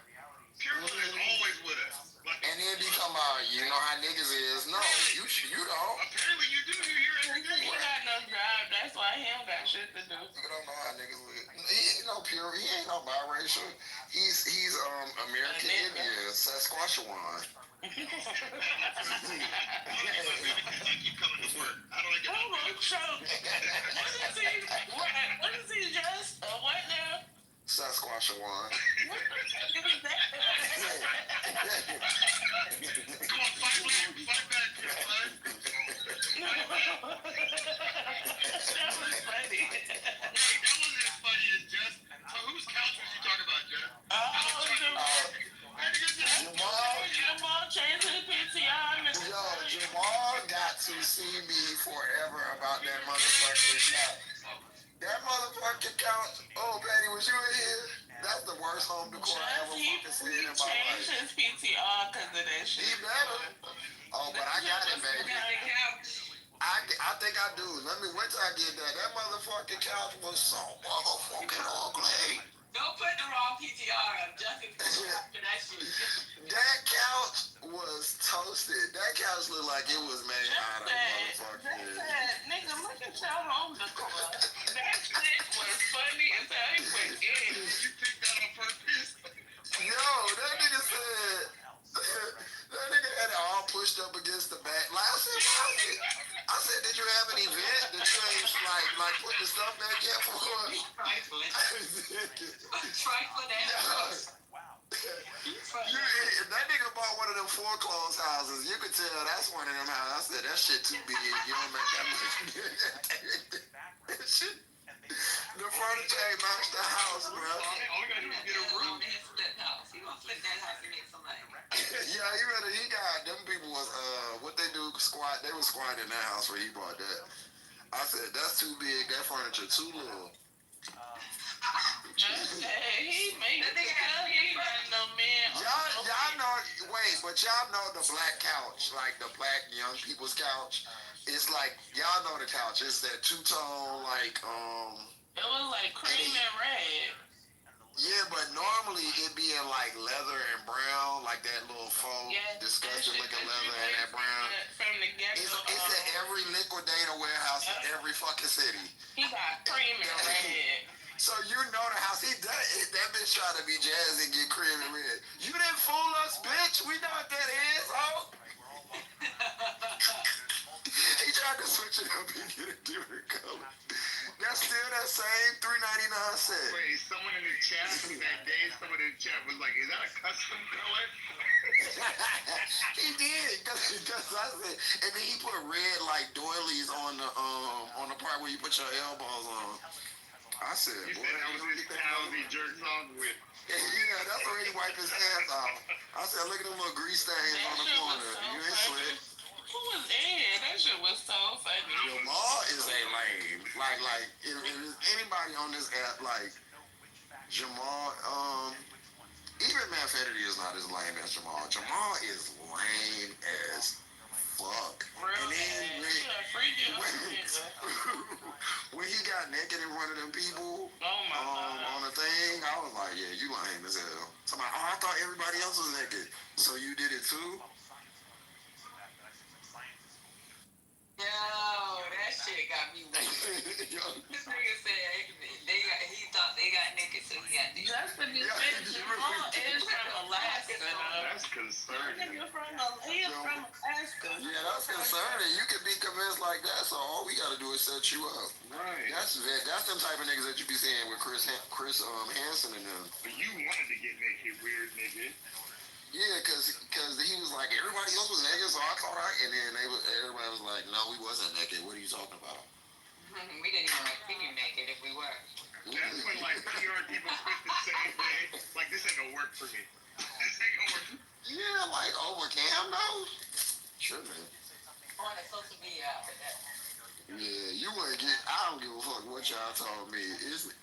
It could be 30 people that I got huge crushes on. You're not getting me. You ain't set me up so I can be on Instagram the next morning. Young gay guy is the butt of cruel joke. Not you in the weekend. You say they set you up for the sneak peek. You stupid. Everybody was so traumatized. Ain't nobody take pictures of that shit. That's the sad part about it.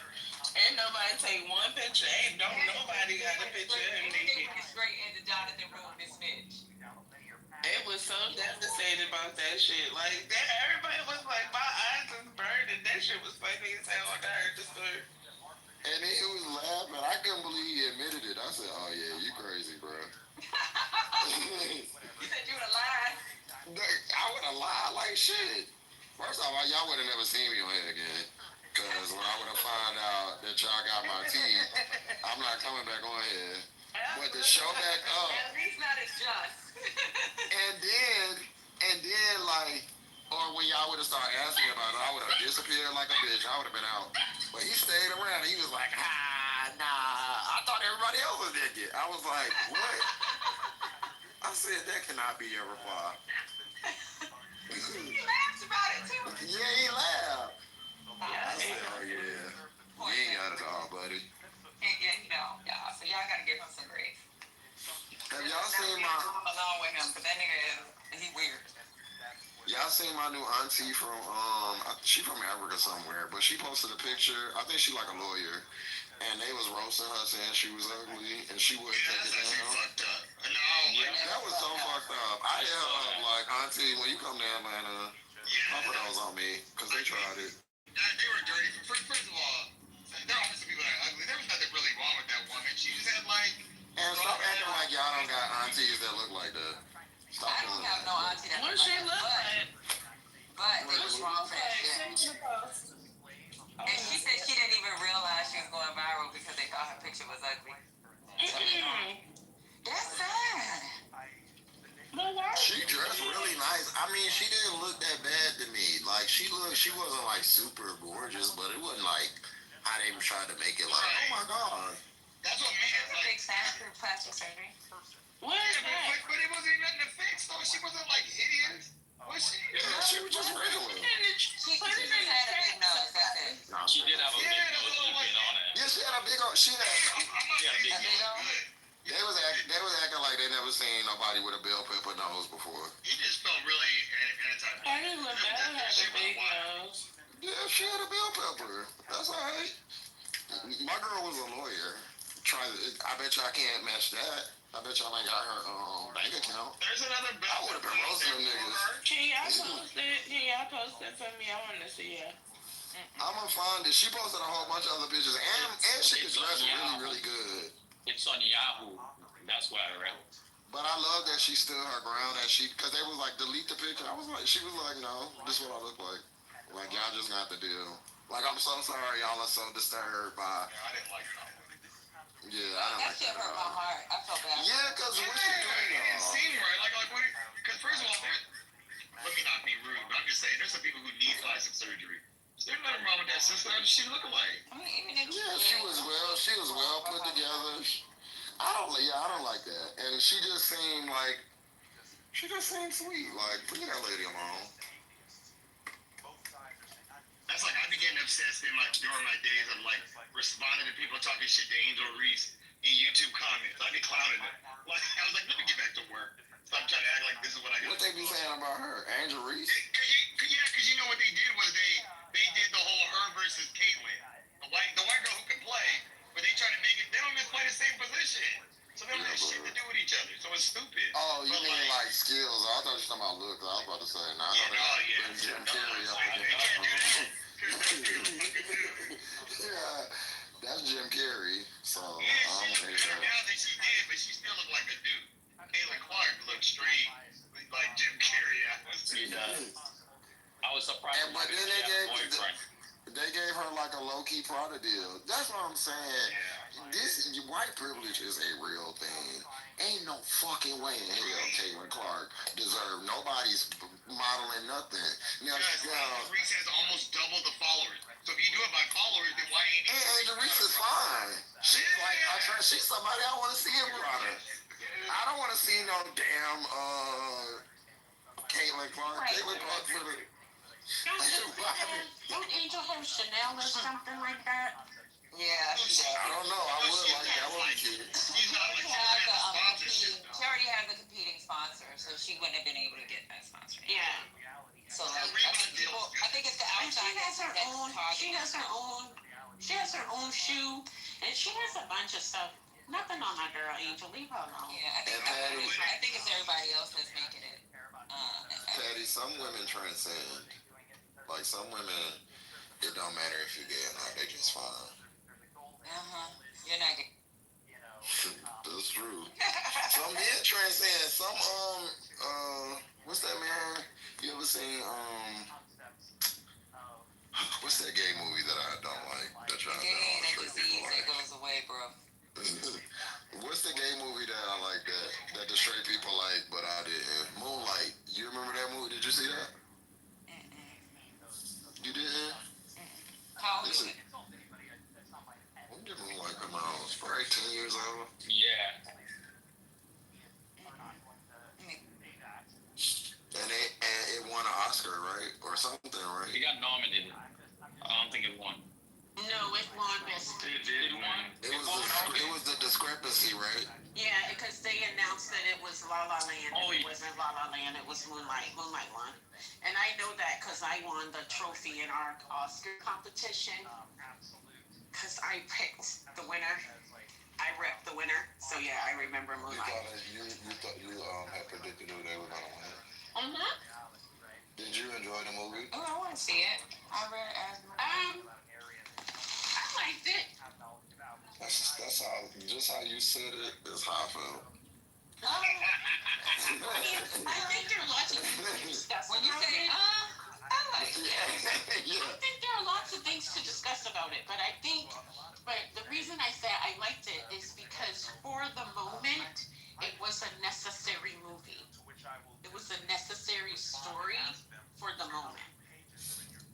I think that as far as movies like and depictions of black people, I'm really into that. Like just seeing like black people on film. I think the way it was shot, the way it captured black people, I thought it was beautiful. I thought that was like really, really great. Didn't get it. And I'm gay. And I was just like, I don't understand what they talk about. Like I'm so lost at what is going on with this. That's interesting. Maybe we should ever talk about that. But I thought the cinematography for the movie was good. But I want to see Barry Jenkins do other things because he used those same techniques when he did the Underground Railroad series, and I think it didn't work for that. Okay, I didn't know he did that. I've never seen that. I keep hearing. Yeah, he did the one that's the series that's based on the novel. Was that on Cinemax? It was it Prime? I think it was Prime. Yeah. I have to check that out. And it's the one that's based on the novel, not the TV show.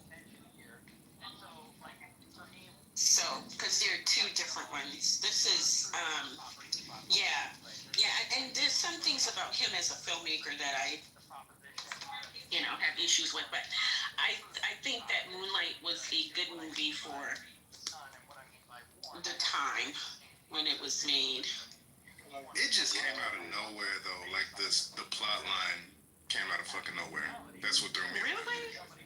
It was not like a relevant. Not that it should have been relevant, but there was. But that was the point of the whole movie. That's what I thought. What's going on? What's going on? I thought it should have been relevant. No, I'm saying it should have probably been more prominent. That shit came in like the third act. No, it was in the it was present in the whole movie. Maybe I just didn't catch that shit then. Yeah, you didn't. Because that was his whole thing with his mom, like in the first part, when the mom got into it with the Mahershala Ali character. Mm-hmm. Yeah, that was what her whole thing was. I mean, Well, Womack was like 15 when that movie came out, because I just looked it up. So Yeah. But I mean, she literally, if you watch the movie, I don't know how you missed that. 15 ain't no excuse. I'm sorry. I don't know. Maybe I need to rewind. I thought the movie was beautiful. I mean, as far as the shooting of it, the cinematography, like you said, was great. I just whenever this shit popped up in the background, I was like, "What was that?" Huh? Because there's literally like sexual contact in the second part. Did you just watch? When they went to the beach, yeah. That's the second part, not the third part. Okay. It's a third part. I mean, I watched it one time when it came out, so Oh, okay. that's just what I remember about it. So I do think that it was hard, like, and I've only watched it once as well. I found it like hard to follow. And what was interesting is I took my mom to go see it, not like as like a coming out movie, but I just like thought like, oh, this would be like something that like me and her can experience, and then like I could probably like explain some shit. I remember we left there, she was like, baby, I didn't understand nothing that was going on. I said I didn't either. So I hope you liked it.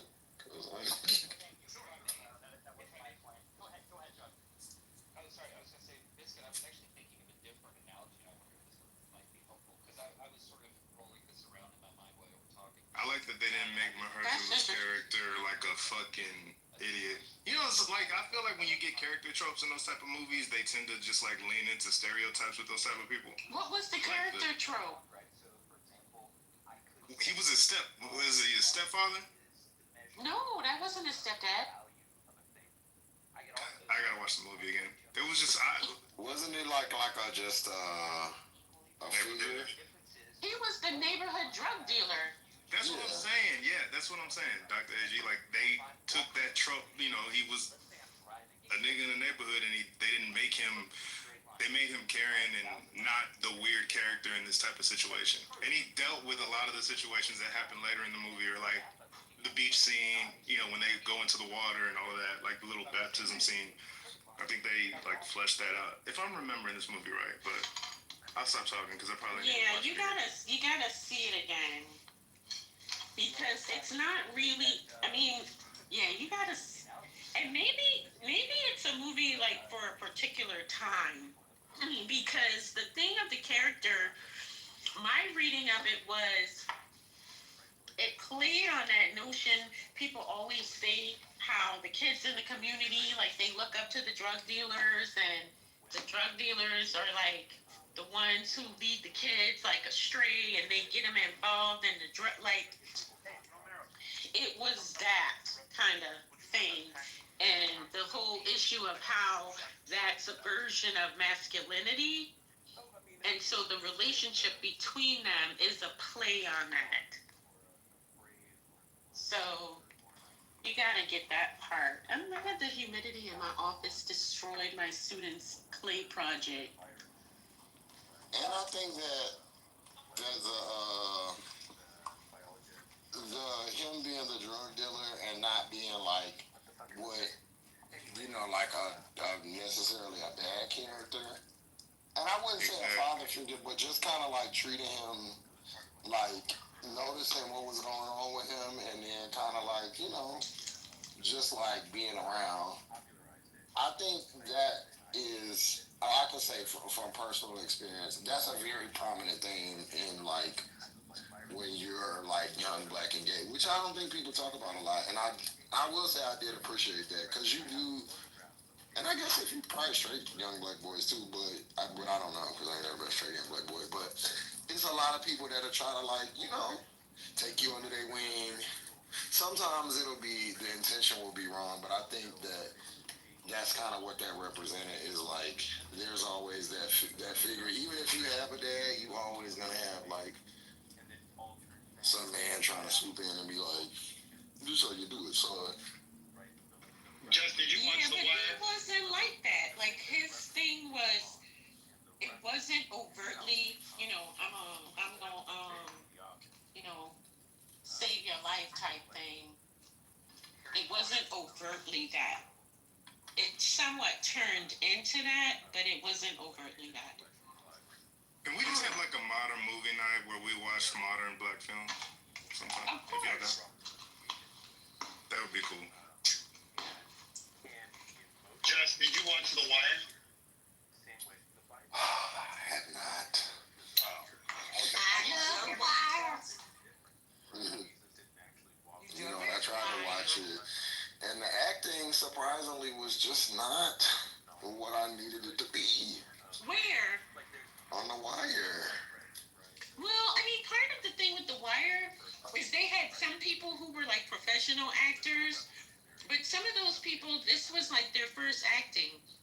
And they did it like that on purpose. Like it wasn't supposed to feel, even though it was scripted, it wasn't supposed to feel scripted. Like that's the thing with Barry Levinson. I think that's Barry Levinson, right? Because he also did Barry Levinson. He also did Oz.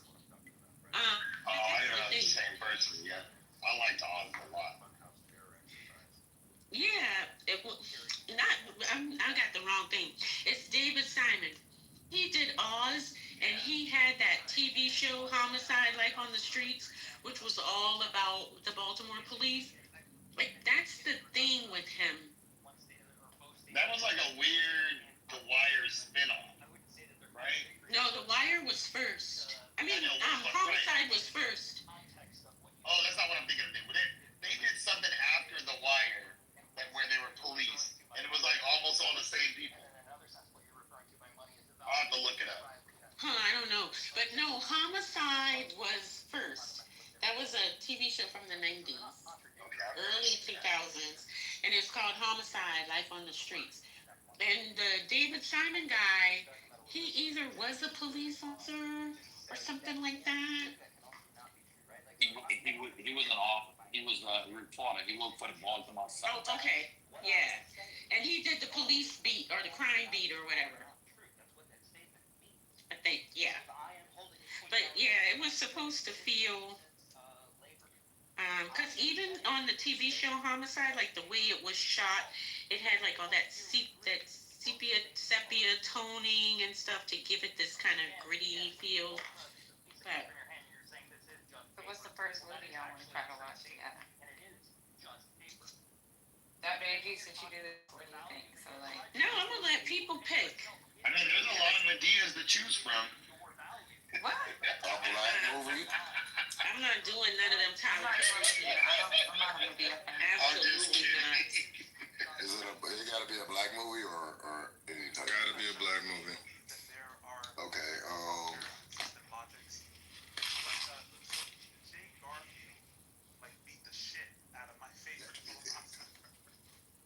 John Boyega played in a movie called like America Home or something. Have y'all ever seen that? I think it was John Boyega.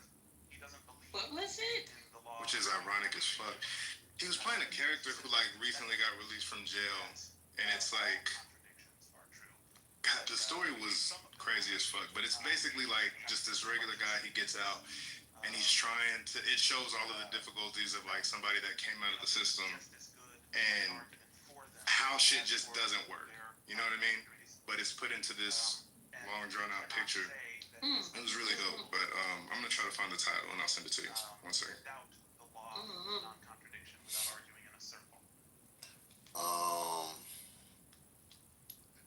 How about Life? Oh my God.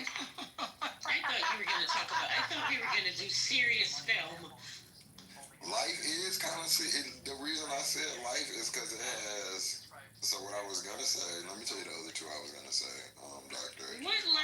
talking about? The sci-fi movie? No, Or like that, that Martin Lawrence bullshit? Absolutely not. No. The Life is a great movie. That actually, you saying that makes me want to do it more. So the other two I was thinking was Dead Presidents or Paid in Now, Full. Dead Presidents is an interesting.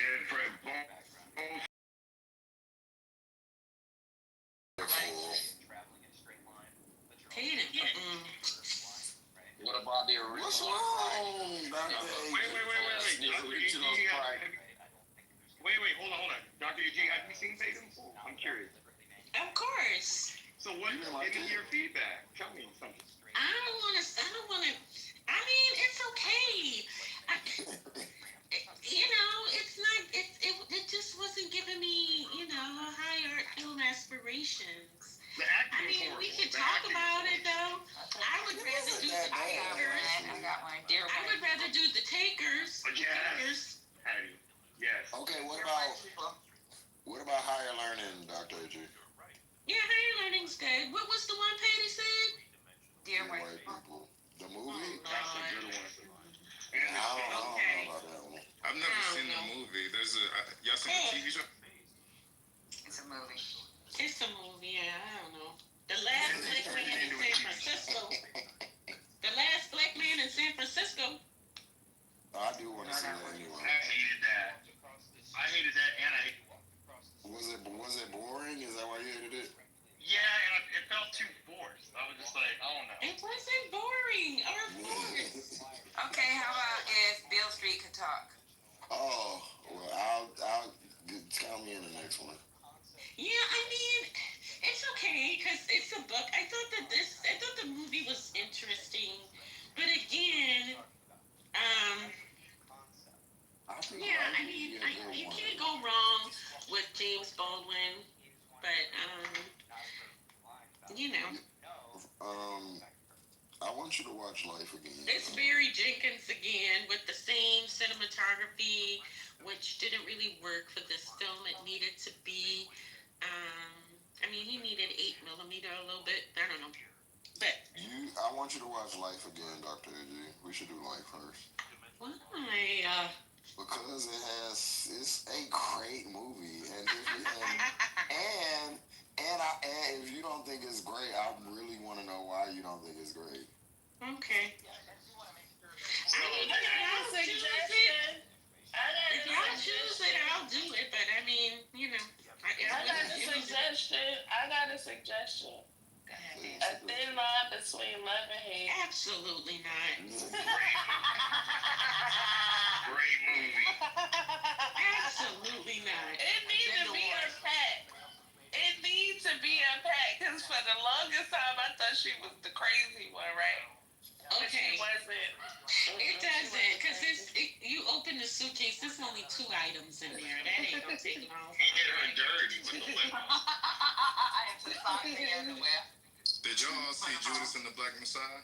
Yes. Yes. That's a good one. Oh, Judas and the yes, I did. I was not that thrilled. Yeah, I didn't like it either. I just was expecting a little bit more. What did you want? Y'all. One of us gotta write this down. I'm getting dressed. Okay, I got one. Okay, so I think the first 2 we should do is either, or the first one we should do is either Life or Crooklyn. I hate Brooklyn. That's horrible. You hate Crooklyn? That's a horrible. You hate Crooklyn. Oh my God. Now that's some California shit. You don't understand. You don't get it at all. You know what it felt like? I'm about to make y'all more mad. It felt like they were trying to do an East Coast version of a Cali movie. That's what it felt like. You are saying to you. I'm about to let Dr. AG loose on you. That's insane, Brian. That movie's horrible. Brian. There's nothing. Dr. AG is over there transforming like the Powerpuff Girls.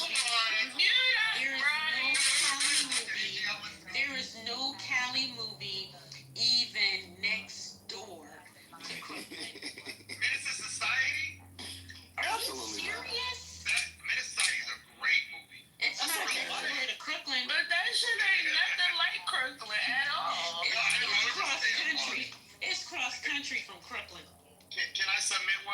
made y'all mad at me. Because I just rewatched it recently, and there's a lot that I didn't see before in School Days. Oh, I will watch Days. School Days. There's a lot in School Days. Really? There's a lot in School Days. This is your what you go to? I like School. What Dr. Adrian, what you like? I'm interested. This is okay. I just want a suggestion from you because I want to know what you think is good to see. I already suggested. I said The Last Black Man in San Francisco. Oh, no, hell no. I'm gonna watch that. There's a lot of good movies. For the record. I mean, it's a lot of good movies. I would go with Judas and the Black Messiah. I mean, it feels like it's a bad movie to watch. Oh, y'all want black conscious movies. Y'all ain't about that They don't want to laugh. That's why I pick Life, because it has serious and not serious parts. I can't believe you don't like Life, Doctor. Yeah, because I was gonna say, if we watch Life, we gotta watch Harlem Nights. We got to. Y'all might go watch it again. No, that ain't got shit to do with that. I wouldn't pick them. And I think Life is it's kind of a retelling of another movie, like the Sidney Poitier movie with him and the guy who is there escaped. God, what was the name of that movie with Sidney Poitier? Is him and a white man? It sounds like you're describing Stir Crazy. No, that's gay, sir. No, I knew. That's why I was listening. That's Richard Pryor. Big difference. That's a good movie, though. I'm trying to remember the movie where they escape and he's like tied to the other man. What's the? You said it wasn't a white man? The Defiant Ones. The Defiant Ones is the name of it. Eddie, who the fuck is Howard? And kick him out, because he being real disrespectful for no reason in the chat. Who is it? Somebody named Howard. Wait a minute. That's somebody trying to be under a different name. Because I ain't never heard of this dude. Oh, he's been removed. He's been removed. Dr. A.G., the most influential black film is. I'm just trying to think of, out of the movies you're naming, what falls into your wheelhouse. I mean, it would depend on how you're defining influential. Culturally, probably. Yeah, that still would depend, because I mean, I would say, you mean influential for filmmakers or influential for people watching the film? Please, not the color purple. Please. I think the film watcher, because if we're talking about for filmmakers, I mean, there's a bunch of but damn, I think I watch the color purple at least once a year. No roots, no color. I got it. Lady Singers the Blues. Lady Singers the Blues is good. You think it was influential for film watchers? Oh, no. You can answer that. I don't know that. I was searching for the movie to watch. Sorry. Oh. Yeah, I think that's really hard. To say. But it would probably be.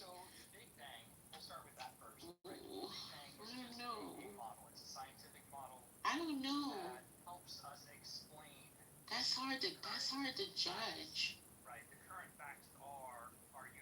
Because I think like in the 50s, it would be different than in the 70s. Right. You know? Because I would say like in the early 20th century, it would probably be one of Oscar Micheaux's films, like The Homesteader or something like that. Because people were watching those movies, even though he was like an independent filmmaker. And then, I don't know, what's the one, Island in the Sun? I think that might have been an influential movie because it introduced black romance, so to speak, to viewers. I don't know. That's a hard thing. What about Love Jones? see, I think that's good, like a popular culture. Yeah, I don't know. Maybe for the 90s, because it had a certain kind of aesthetic, and and I think Love Jones is one of those movies that made everybody think they need poetry, and so we had that resurgence of like oral poetry. What is it? Open mic night or whatever. Word and like deaf poetry. Yeah, I don't know that was necessarily good for the culture, but. Dr. AG, have you ever heard Brother Messy's poetry? Have I ever heard what? Brother Messy's poetry? No, I never have. Please ask him to give you a sample. It is a blessing. Oh, really? I've never heard this I can just imagine. It's hilarious. I can just I imagine. can do like a little sample. Oh, so it's not serious. You tell me. He be like, niggas be chatting.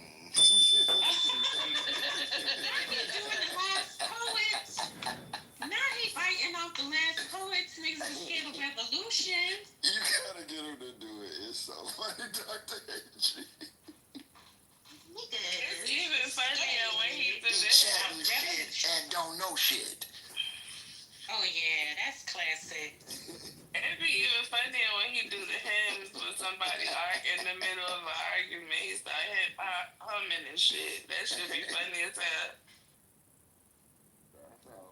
Yeah, Brother Messi is good for an old Negro spiritual. Ain't he will help you to death. You feel like you in the field picking cotton fucking with.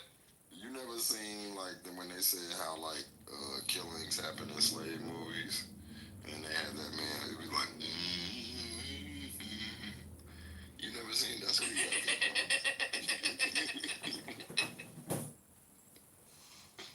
I saw him that night that Ashton was like here cursing whatchamacallit out. If he would have came with the hymns, that shit would have been grade A funny. We would have had to record that shit. That would have just been. Ashton probably would have fried him too. He was on a random page, baby.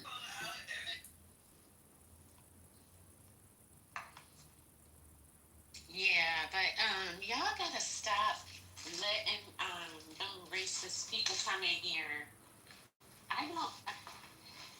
I guess that's something I need to work on because I don't understand the benefit.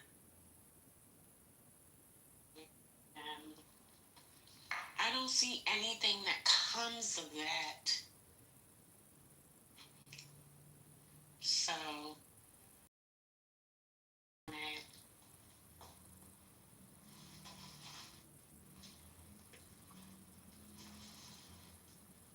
Because that is a vexation upon my spirit.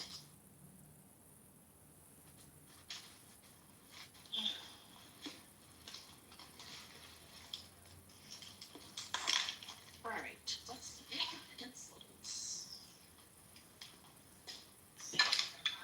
Yeah, y'all use pencils? Y'all use mechanical pencils, huh? I press too hard for mechanical pencils. Yeah, I like 2.5 pencil. The fat ones?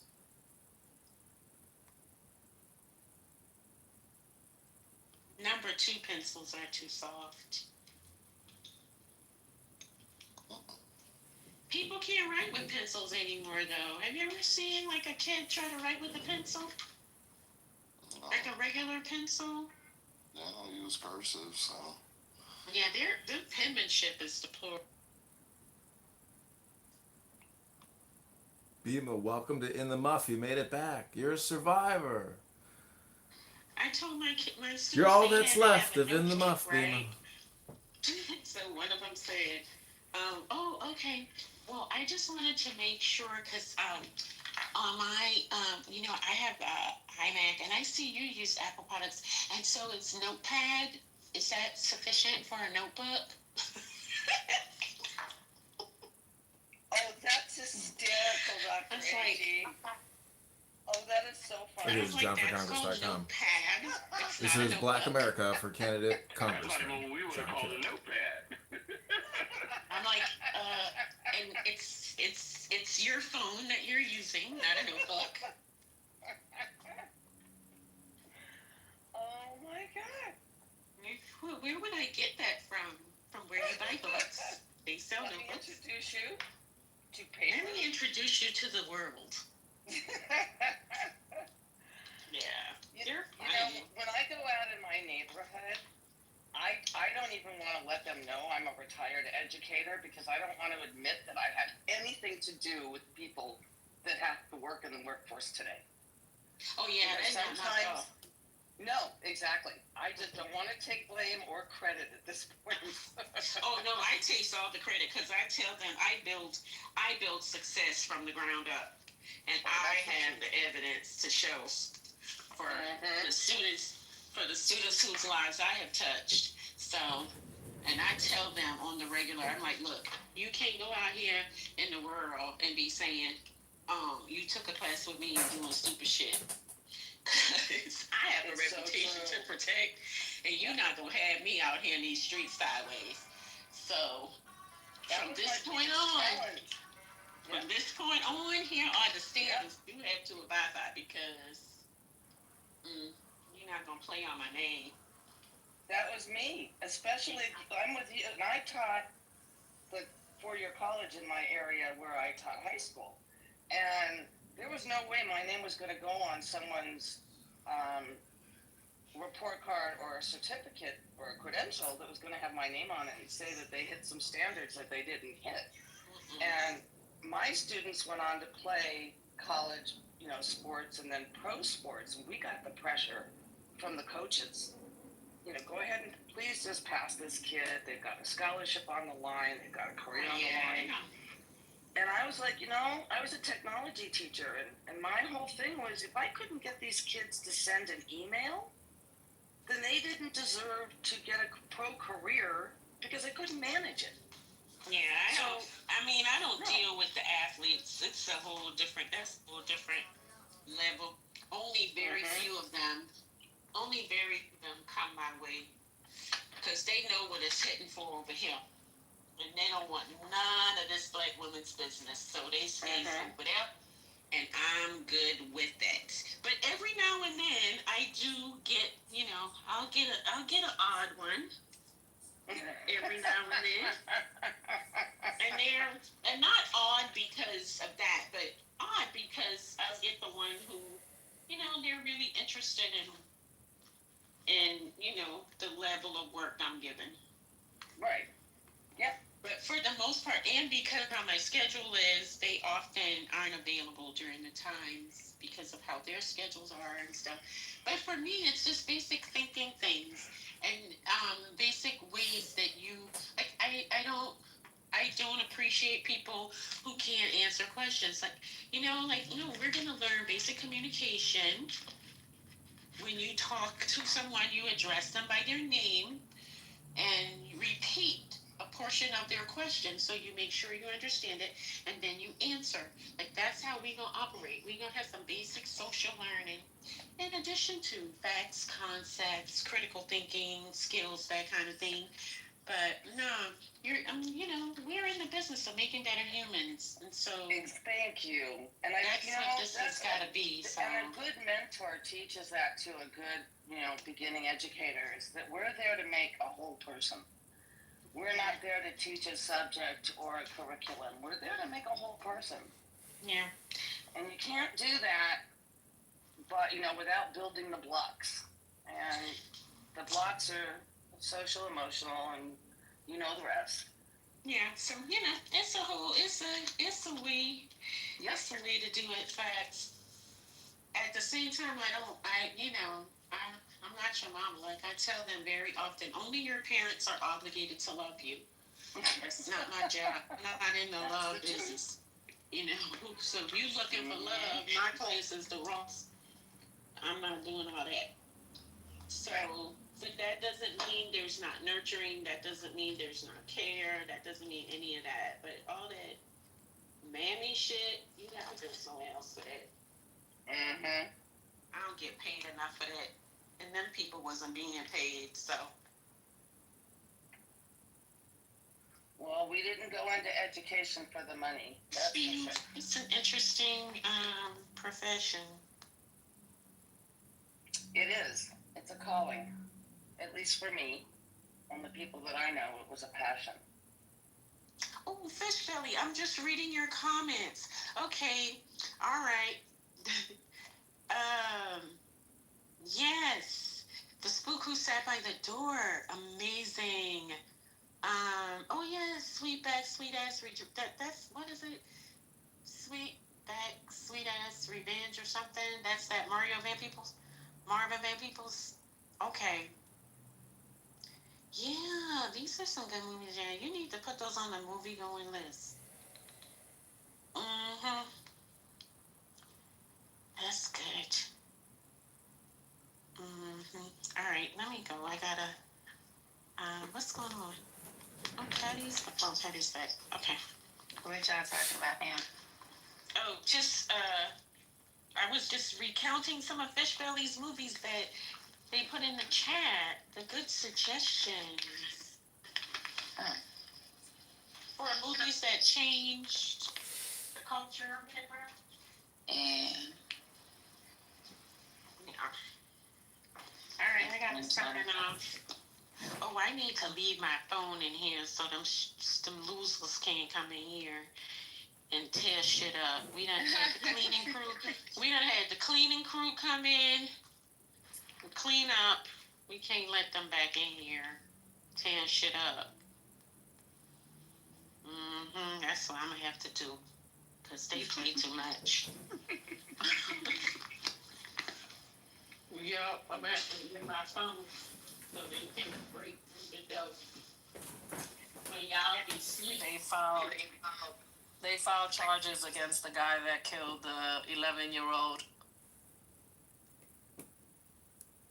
Identified as Farhad N, is accused of 2 charges of murder and 44 charges of attempted murder for a car during a trade union demonstration in Munich in February this year, 2025. The attack killed a 37-year-old woman and her 12-year-old daughter, while injuring 44 others with For real, like, be careful, because you never know, like, who's Muzamil? Hey, Shekel-wise, I might not be Sam Rosen, but I can be a definitive substitute for you, my darling. Oh my god, darling, when are you gonna ship me over to Chicago? Fly right now. Look up your flights, my love. Oh, yes, I will definitely do this. John Kitover. Love bomb, you're my mojo love bomb, super positive vibrations. That's right. You know this guy's running for office next to where I live? Like, this guy, this is the politician. This is my local politician, Mojo. John Kitover. That's right. We are rising to power. And Shekel-wise, when you come here and make it big for me, we'll raise up the sail on the mast of my massive sailboat. You have to marry me. The only thing is that you have to marry me. That's it. Yes, I'll marry you with love, Mojo. No, if I don't have a ring on my finger, I don't want it. Yeah, we got a diamond ring for you over here, baby. Just make it to Chicago. We got a beautiful I want your heart. You can have my heart and a 2-carat diamond, my love. You say it's dangerous to be here, but I have the danger. But you have to be careful. I'm being serious. You don't know, you don't know how people Don't play with her heart, man. Crazy. Don't play with her heart. Don't play with her heart. For real. Listen, my love. I know you miss Sam Rosen, but as I said, I can be a Jewish substitute for you, but I'm not really Jewish because my mother is not a Jew. So that makes me not Jewish. I'm goy. You're a crypto Jew. I'm a goy to these Jews, my love. That is goy. I'm a Michelin according to the Nazi Germans, not according to Jews, you schmuck. Oh gosh. Never mind. I heard Jews call you guys that. No, I brought it up because Jews don't even know German history and how they fucked over all these Michelin. But I have a question for To what, Christianity? No, Judaism. No, I'm a baptized Christian. Oh, really? Yeah, I got baptized by a black man at the pool in the YMCA in Evanston. He's not serious. I can't take it. He's so funny. Yeah, I picked up the Bible. I picked up the Bible and it said, if you want to get to heaven, you got to get baptized. I was like, well, let's get that check marked.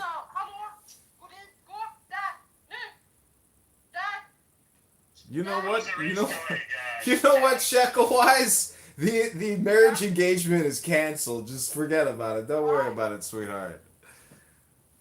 Why? What'd you do? Is that the way you yell at your dog? How, you're gonna yell at the kids? I don't want somebody in the house yelling at the yelling. Forget about it. You're a yeller. I got enough recordings of you, anyways. I need somebody new in my life. Oh my god, you don't want me anymore? Oh my goodness. No, I just came in here to find out if you really miss Sam Rosen or if you were just a scarlet lettered little rose, a clown house hussy. You'll always be my love, but the thing is, John Kitover, you know, I don't know how many times you can offer me. Listen, not only am I running for Congress, but I'm also a successful attorney, so I got to run to court. God bless everybody. I hope you have a great day. You are not an attorney. Don't lie to us, but have a good one, though. Have a good one. That's not true. I filed a lawsuit. I got to get to my computer to finish up the 18-page document. Go ahead now. I mean, I'm not a lawyer by trade. I'm a lawyer by choice. Love you, darling. Is this the lawsuit about the ballots? The signatures? No, this is a lawsuit against the IRS and the Treasury, Scott Besson. Oh, okay, good luck. Thank you. I'm suing for $210,000. Oh my goodness. We're hoping that we get 70,000. Then we can fly out my darling Shekel Wise. Yeah, Shekel Wise. I mean, if you want to move to Chicago and get out of Europe and marry a man and have children and be happy, I mean, I'm your guy. Sam Rosen was an atheist faggot. So you only miss him because he's your simp. He's your Jewish simp. I mean, I'm not Jewish. I ain't your simp, baby. But if you want to come to Chicago and make it big,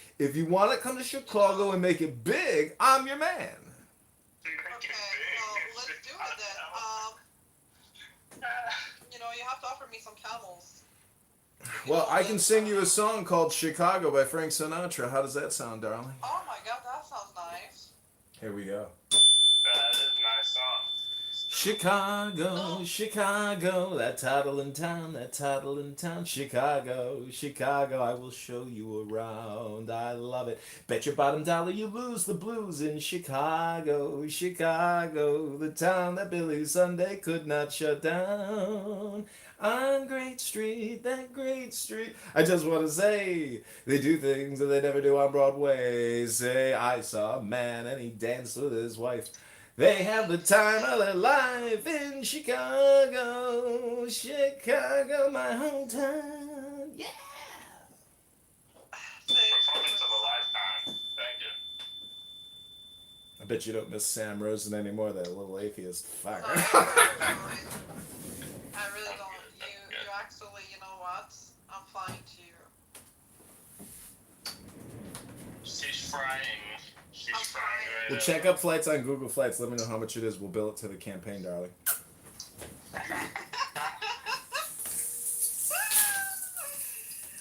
how many kids do you want to have, Mojo? How many kids? Hello? Bunch of John Kitovers running around? Oh my god. Imagine. What did the world do to deserve that? Oh my god. Well, we have enough room for as many kids as you can pop out, baby. Oh my god. You see, Jack? Imagine if that would actually happen. Crazier things have happened. Anything can happen, you know. When you fingers push them over. You would have to... Wait, you're Christian, right? Well, my father is Muslim, my mom is Christian. I was baptized as a baby. Do you disavow Muhammad as being a false prophet?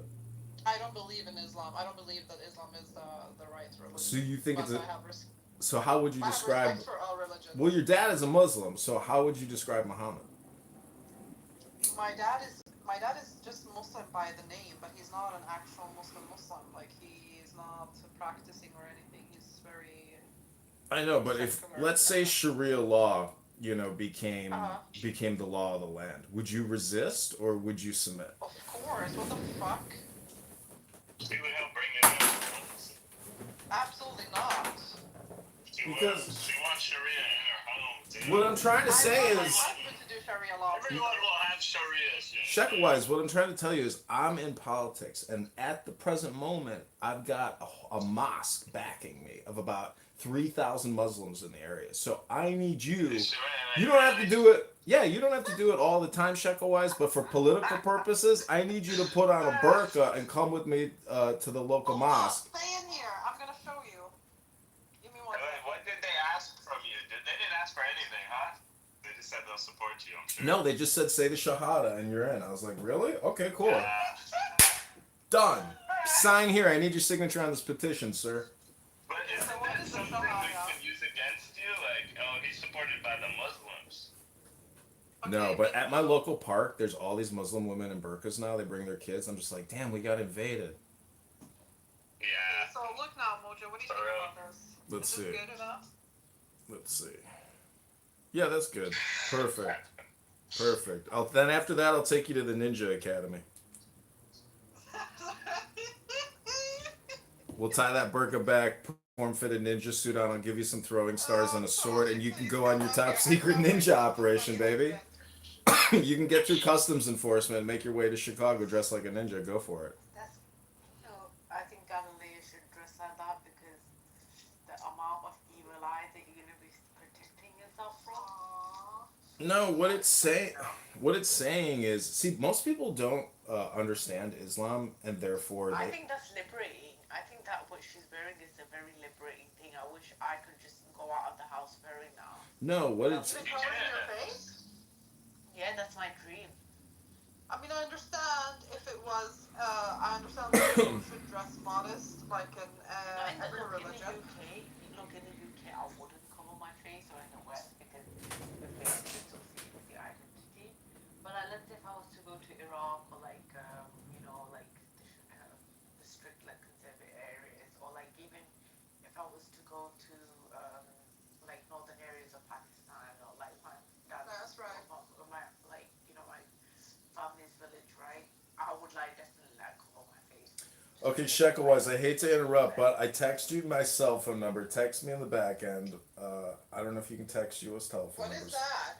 It's my cell phone number. You have to text me if you want to make it to Chicago, baby. Oh my gosh, sweetheart. See, Charlie, what do you think? He's a hot Jew, though. Should I go for him? It's up to you if it's allowed in your religion. No, it's not allowed in my culture or in my community or in my family. You know what? You I'm should. a little bit rebellious. You have to look at me as an American though, because I think America first. I'm above all of this religious and ethnic divide. I'm an American. We are so generic, but that's the beauty of an American. We don't care either way. We just want to make money and live in peace, live in security, and be happy and have children and just live a full life. And we don't need to get bogged down with all these labels because I am an American. I have a question though, right? Yeah. I feel like people could learn something from the Jews, honestly. I'm not going to say People could learn from Thomas Jefferson. He waged the first American war against Islamists, running the coastline, running slaves. I mean, we took action in 1800 against the Muslim terrorists who had thousands of Americans enslaved. Like, we will fight. We had a problem with slavery with Thomas Jefferson. Yeah, he freed the Americans from the Muslim terrorists, the Barbary Coast pirates. Oh, the Barbary slave trade. That wasn't American. Why the Muslims always been doing things? That was American. The American Navy did the first deployment there and liberated hundreds of Americans from servitude. Some Americans served. It was mostly Europeans. That was Americans. Mostly Europeans.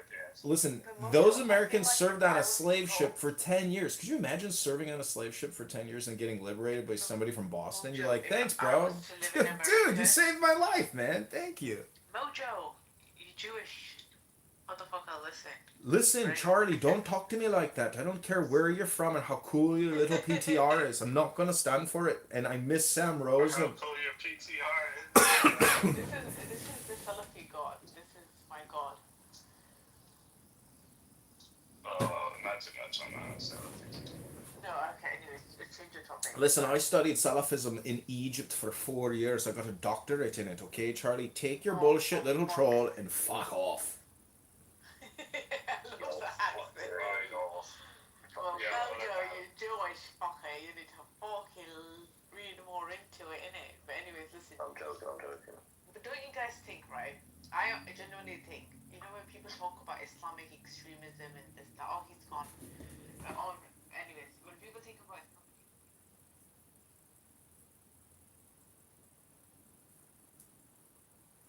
It's definitely something, and the most of the people in our country are of some form of, theology, mostly Christianity. It seems to be the dominant one, right? But then we see like certain actions that are taking place, like, putting the Ten Commandments in certain schools, saying prayers in certain schools, right? It's a slow and steady game for, it's not going to be something that's going to happen overnight, not like what occurred in The Handmaid's Tale, right? This is a slow, gradual process by which they're just kind of creeping in and then slipping under the radar, right? And so I think actively being aware of what's going on and where it seems like the boundaries are being pushed will inform me of better ways to push back, right? And,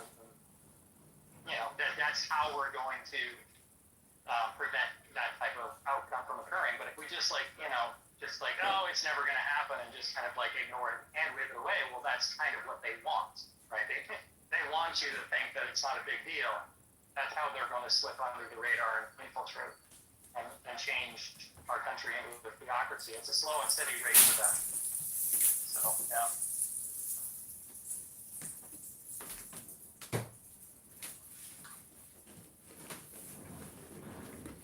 Shawnito, let me ask you a question.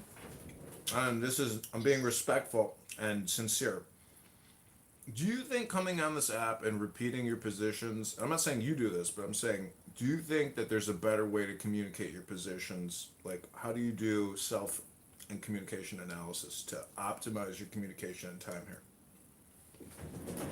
Right. Well, I listen to the responses of people, and if I think that the responses are germane, then I will incorporate that into the way that I speak, right? But a lot of the times, people's responses aren't germane, which to me indicates, a couple of reasons why that occur. Either I'm not communicating correctly what I want to correct, I'm not saying it through words, through semantic language in a way that they understand, right? And so then I need to do my own research and figure out, okay, how do I better say the things that I want to say? And if you've been familiar with me at all since I've been on this app for the last 3 years, like the first year or so I was on this app, I was just a wallflower. I didn't say what, right? I would just go into rooms and I would listen to people talk. I never went to college. I never got a degree or really any education on philosophy at all, but it was something that I was always interested in getting into. And so I've always been this like armchair philosopher, but at the same time, I also want to make sure that I'm not falling in the same traps as some other, armchair philosophers where they get stuck in this constant rhetoric grind where they don't ever change, right? Either, reforming what they're trying to convey or integrating, information that is pertinent to, them wanting to be a philosopher, right? And that's kind of my endeavor. Is I'm constantly looking at ways of better trying to convey what I need to say, and looking for better information that I can incorporate into my philosophy that I currently have.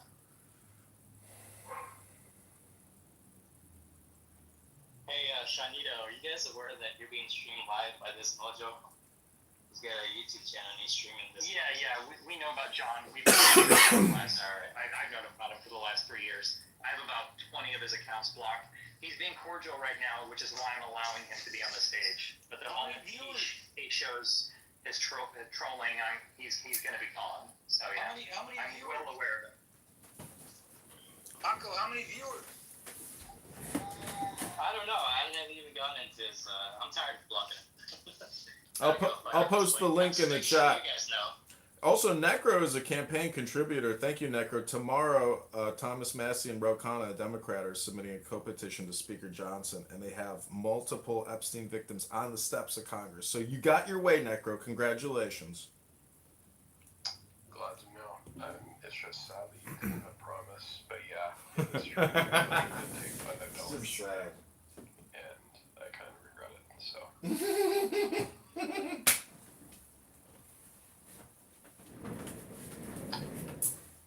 Anyways, Don't regret it. Yeah. You know, if you want more in life, you gotta give. That's the secret to prosperity giving. Thank you, Necro.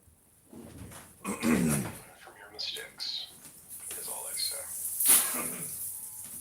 Anyways, Sean, yeah, it's interesting, Sean. It's like, you know, you express like concerns. Like one of the things really I find issues in the Republican Party, not that we disagree on political issues or things like that. Is my concern with the Republican Party. It's just that they seem to be against directly what the Constitution, you know, says really when they want to impose Christian, you know, nationalism. But I mean, Christine brought up earlier though about liquid wealth. From what I remember, I have more concern with that being what affects the country than Christian.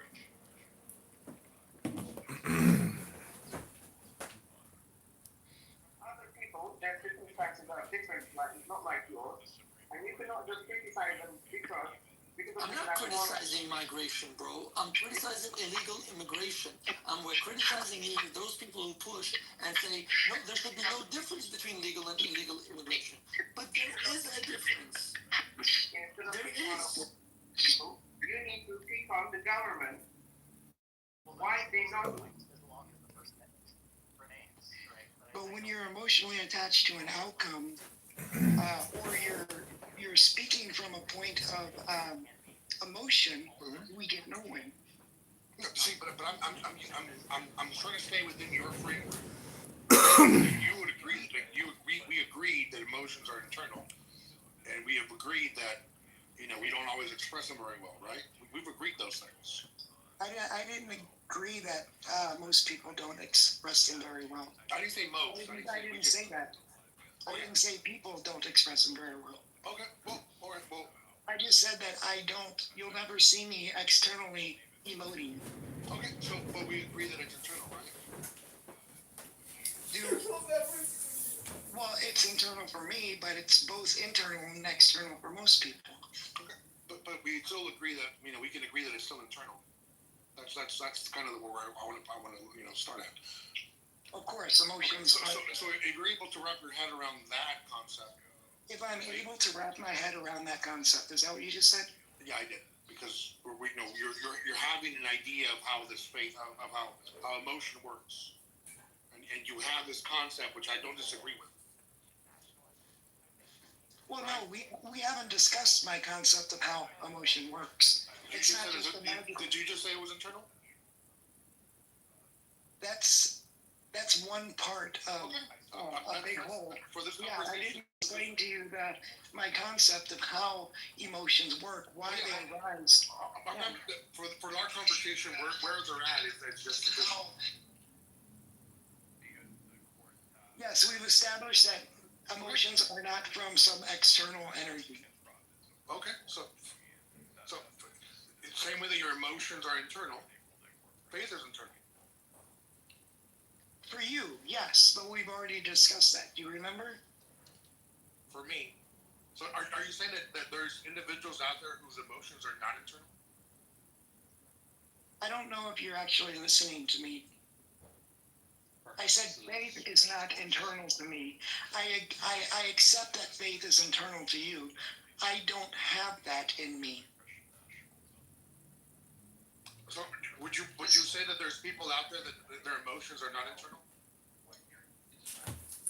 Didn't we just? Why are you doing this? I said that I agree that emotions are internal with people. I didn't add a caveat except for some.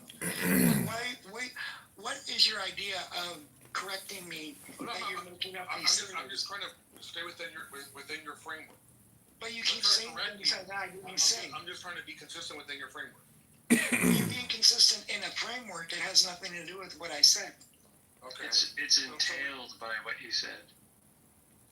I'm sorry? It's entailed by what you said. If you say something's a square, and then somebody else says it's got 4 sides, and then you throw up your hands and say, well, I didn't say it has 4 sides, then everybody would be very confused because that's what it means to be a square. So when you say everybody has emotions are internal, and then Malak asks, okay, well, doesn't that mean that emotions are internal for everybody? And it's just confusing when you say, well, I didn't say that. No, then he said, well, would you say that emotions are external for some when I already said that emotions are internal for people, and I didn't add a caveat except for some. So I'm wondering where he got that from. Is that a belief of his?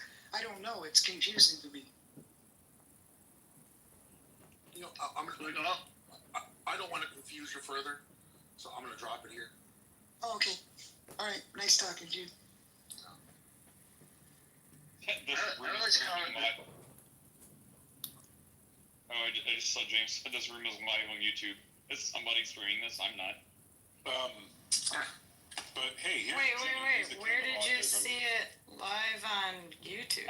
Yeah, James says this room is currently live on YouTube via John Kitover? Oh, okay. Yeah, so Jimmy is the king of autism, so if you have questions about autism, definitely ask Jimmy. Seriously. But no, like what's funny to me is like there's several things, and I apologize ahead of time. This probably sounds a little bit pedantic, but I'm just gonna like snowball through these real quick. Number one, like there's no such thing as not emoting people. Like that whole conversation I just listened to had a lot of emotions. Yoni was very emotionally committed to a lot of things. The tone of voice that you use is motivated by emotions. There's literally nothing you can do, nothing whatsoever, that doesn't express emotions. All our actions express emotions. Okay. We imitate emotions. We consciously raise and lower our voices because that's how neurotypical people speak. You want to know the whole psychology behind it? I mean, I already know the whole psychology behind it, right? I'm just getting you to